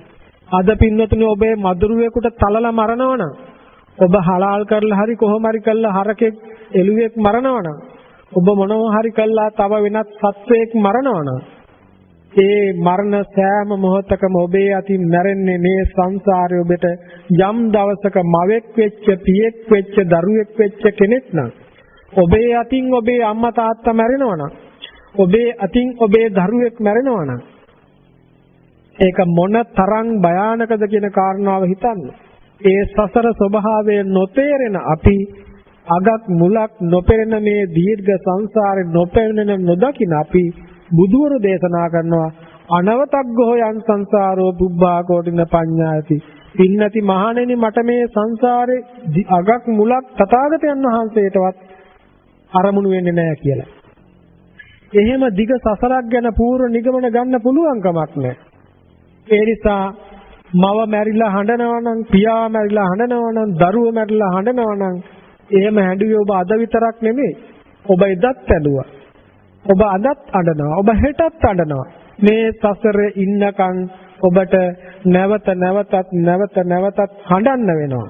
හඬන වැළපෙන මේ සංසාරෙන් මිදෙන්න මේ තරම් අවස්ථාවක් ආයෙත් හම්බෙන්නේ සමහර වෙලාවට මේ ඔබට ජීවිතේ හම්බෙච්ච අන්තිම අවස්ථාව වෙන්න පුළුවන්. එක වෙලාවක බ්‍රහ්ම ලෝක ඉපදිලා ඒ බ්‍රහ්ම සුව විඳිමින් ඉන්න හදන බ්‍රාහ්මණයෙකුට බුදුරජාණන් වහන්සේ දේශනා කරනවා භවය හරියට මේ අසුචි වල ගඳ ටිකක් තිබුණත් ගොඩක් තිබුණත් ගඳේ වෙනසක් තියෙනවද කියලා අහනවා. නැහැ කියන අන්න ඒ වගේ ධක්ම ලෝකෙ හිටියත් දිව්‍ය ලෝකෙ හිටියත් මනුස්ස ලෝකෙ හිටියත් තිරිසන් ලෝකෙ හිටියත් പ്രേත ලෝකෙ හිටියත් අසුර ලෝකෙ හිටියත් කොහේ හිටියත් භවයේ යම් තැනකද ලෝකය එතන ලෝකයයි ලෝකයේ යම් තැනකද එතන දුකයි. ඒ නිසා භවය ප්‍රාර්ථනා කිරීමක් මේ බුද්ධ ශාසනයේදී පෙන්වන්නේ භවයෙන් මිදීමක්මයි පෙන්වන්නේ.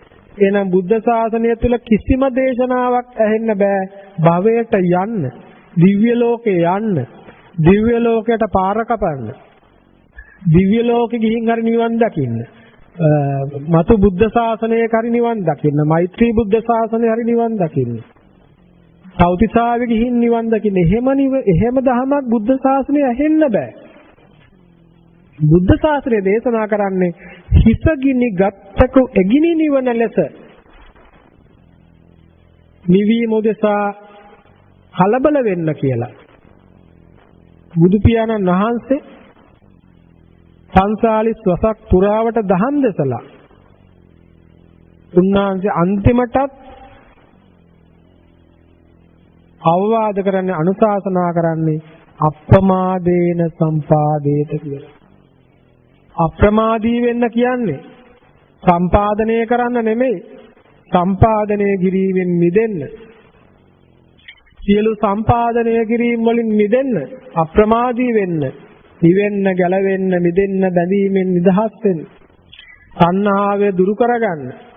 අවිද්‍යාවේ කණුවේ තණ්හාවේ දන්වැලෙන් බැඳිලා මේ සසර කතරේ කැරකි තව තවත් අවිද්‍යාවේ කණුවට හිර වෙලා බෙල්ලට වැටිච්ච තොණ්ඩුව හිර වෙලා බෙල්ලත් හිර වෙලා හුස්මත් හිර වෙලා ඉන්න ස්වභාවයකයි ඔබ මේ පවතින්නේ. ඒ නිසා ඒ හිරවීමෙන් නිදහස් වෙන්න ඔබට අනිත් පැත්තට කරකෙන්න වෙනවා. මායя කරකවන පැත්තෙන් නිදහස් වෙලා අනිත් පැත්තට කරකිලා මේ තණ්හාවේ දන්වැලත් බිඳගෙන යන්න ඔබට වීරයක් තියෙන්න වෙනවා. ඔබට සිහිය උපදව ගන්න වෙනවා. උපක්‍රමශීලී වෙන්නට වෙනවා. එහෙම නැතුව මේක ගලවන්න බෑ. ඒක අර කෙහෙල් පරඬල් වගේ කොන්ද කඩාගත්ත ශ්‍රද්ධාව බිඳගත්ත අන්ධබාල පෘථග්ජන පින්නතුන්ට කරන්න පුළුවන් දෙයක් නෙවෙයි. ඒක ඉන්ද්‍රකීලයක් වගේ ශ්‍රද්ධාව පිහිටපු සුතවත් ආර්ය ශ්‍රාවකයෝ කරන දෙයක්. ඒ නිසා ඒ වගේ ස්වභාවයකටපත් වෙන්න ඔබ දක්ෂ වෙන්න ඕනේ. එවැනි දක්ෂතාවයක් උදෙසායි මේ අසිරිමත් දේශන ලෝකය පිළිබඳව නිර්වින්දනයකටපත් කරන්න ඔබට මේ දේශනේ සිද්ධ වෙන්නේ. පින්නැති ඔබ හැමදෙනා මේ දේශනේ හොඳින් ඇහුවා. ඒ උතුම් වූ දේශනාව ශ්‍රවණයෙන් යම්කිසි ශක්තියක් ජනිත වුණාද? ඒ ශක්තිය ජනිත වීම තුළින් උපදවාගත් සියලු පුණ්‍ය ශක්තිය පින්වත් ඔබ හැමදෙනාටම දෙව් මිනිස් සැප ලැබේවා, දිව්‍ය ලෝක සැප සම්පත් ලැබේවා. විශාකා බන්දුල මල්ලිකා අනේපිඩු සිටුතුමා වගේ රන් දිදී මුතුමැණික් ලබලා ඒ මුතුමැණික් පරිහරණය කරමින් දෙව් සැප විඳිමින් ඉඳලා ඒ සියලු සැපත් පරිත්‍යාග කළා දිව්‍ය ලෝක මනුස්ස ලෝක සැප සම්පත් යසයිසුරු මහේශාක්ක සැප සම්පත් ලබන ආඩ්‍ය වූ ජීවිත ගත කළා මතු බුදු වන බුද්ධ ශාසනයකදී. ඒ බුදු වන මෛත්‍රී බුද්ධ ශාසනයකදී ඉපදිලා ඒ Tamanගේ වටිනා දේවල් ශාසනයට පූජා කළා. මතු බුදු වන මෛත්‍රී බුදු පියාණන් වහන්සේ දේශනා කරන චතුරාර්ය සත්‍ය ධර්මයේ අසලා එකම සද්ධර්ම මණ්ඩපයකදී ඔබටත් අපටත් සියලු දෙනාටම ඒ උතුම් දුකට හේතුව දුකින් නිදහසීම දුකින් නිදහස් වීමේ මාර්ගය කියන ඒ චතුරාර්ය සත්‍ය අවබෝධයට අප හැමදෙනාටම මේ පින් එකසේ හේතු වේවා වාසනාව වේවා කියලා සාදු කියන්න කිව්වහම ඔබ දැන් සමහර කෙනෙක් සාදු කිව්වා නේද? දෑත නලලෙම තියාගෙන සාදු කිව්වා නම් ඔබ මේ දේශනේ අහලා නැහැ. ඔබ හැම සාදු කිව්වා නම් ඔබ මේ දේශනේ සිහියෙන් ඇහුවේ නැහැ.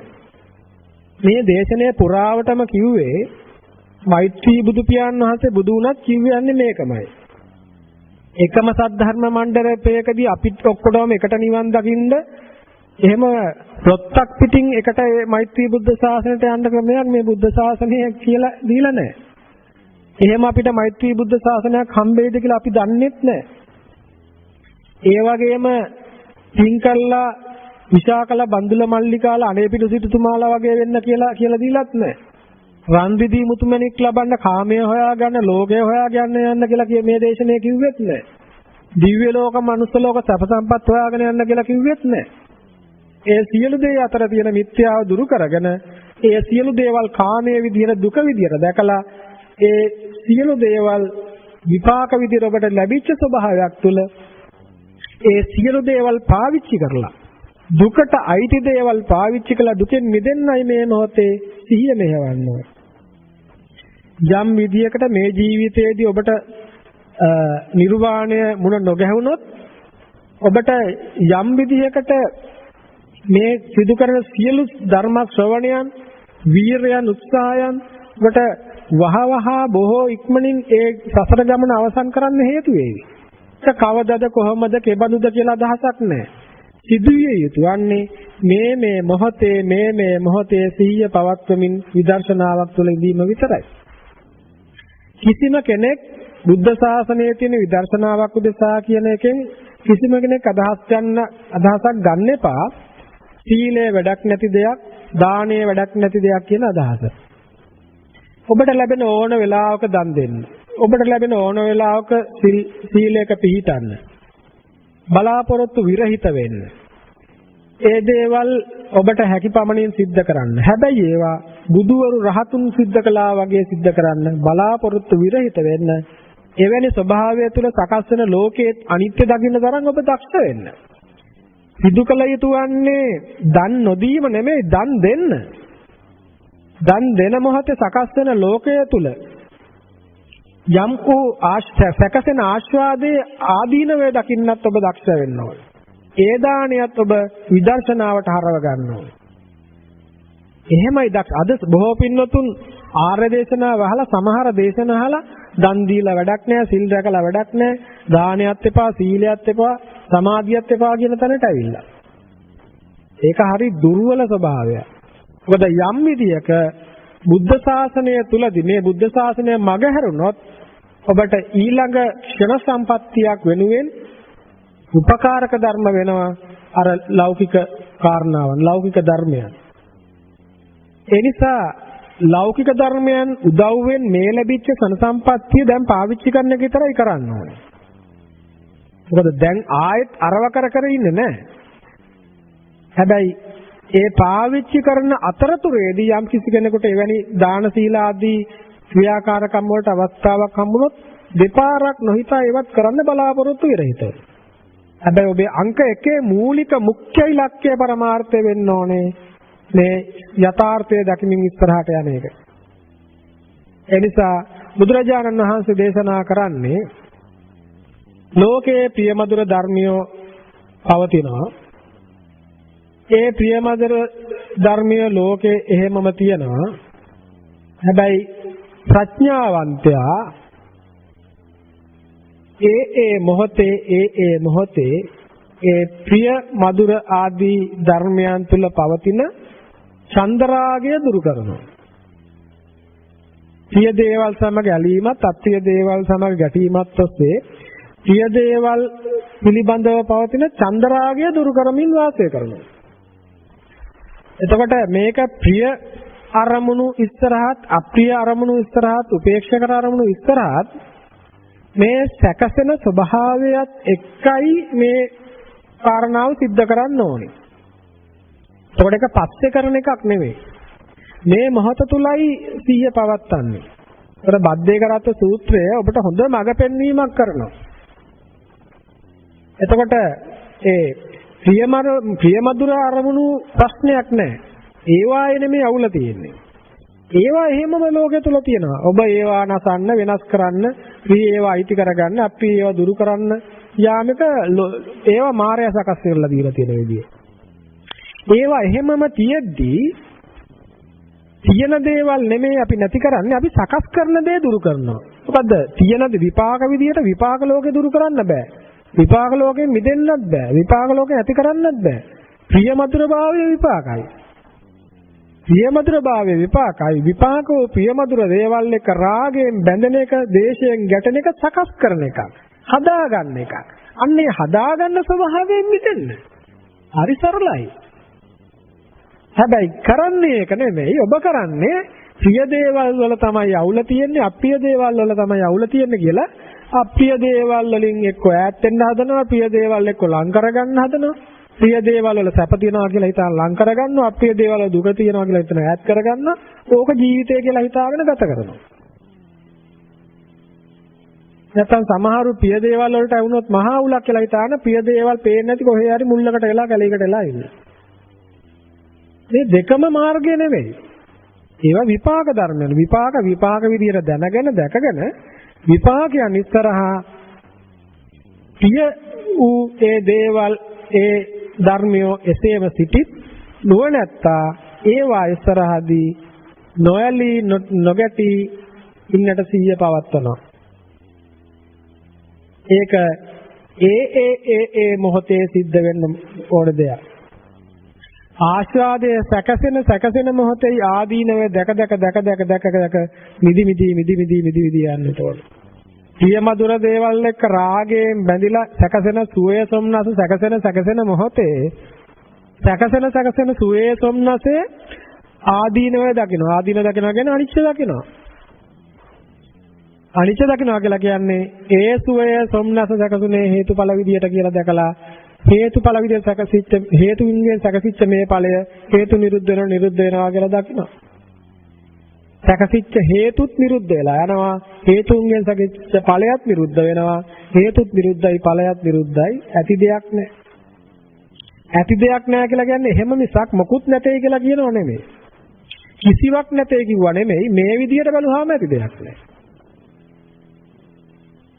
අන්න ඒ ආකාරයෙන් සත්‍ය දර්ශනයටපත් වෙලා ලෝකය පිළිබඳව නිර්වින්දනයකටපත් වෙලා මේ ලැබිච්ච ශන සම්පත්තිය, මනුස්ස ජීවිතයත් ශන සම්පත්තියත් අල්ප වූ පිරිසකට ලැබෙන මේ ශන සම්පත්තියෙන් ප්‍රයෝජන අරගෙන බුද්ධ ශාසනයක ඵල නෙලා ගන්න පින්නැති ඔබ හැම දිනාටම මේ දේශනාව එකසේ හේතු වේවා වාසනාව වේවා කියලා ආශිංසනය කරනවා.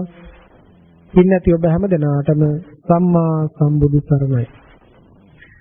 ආකාශට්ඨා ච බුම්මට්ඨා දේවානාගා මහිද්దికා පුඤ්ඤන්තං අනුමෝදිත්වා චිරන් රක්ඛන්තු ශාසනං. ආකාශට්ඨා ච බුම්මට්ඨා දේවානාගා මහිද්దికා පුඤ්ඤන්තං අනුමෝදිත්වා චිරන් රක්ඛන්තු දේශනං. ආකාශට්ඨා ච බුම්මට්ඨා දේවානාගා මහිද්దికා පුඤ්ඤන්තං අනුමෝදිත්වා චිරන් රක්ඛන්තු ත්වං සදාති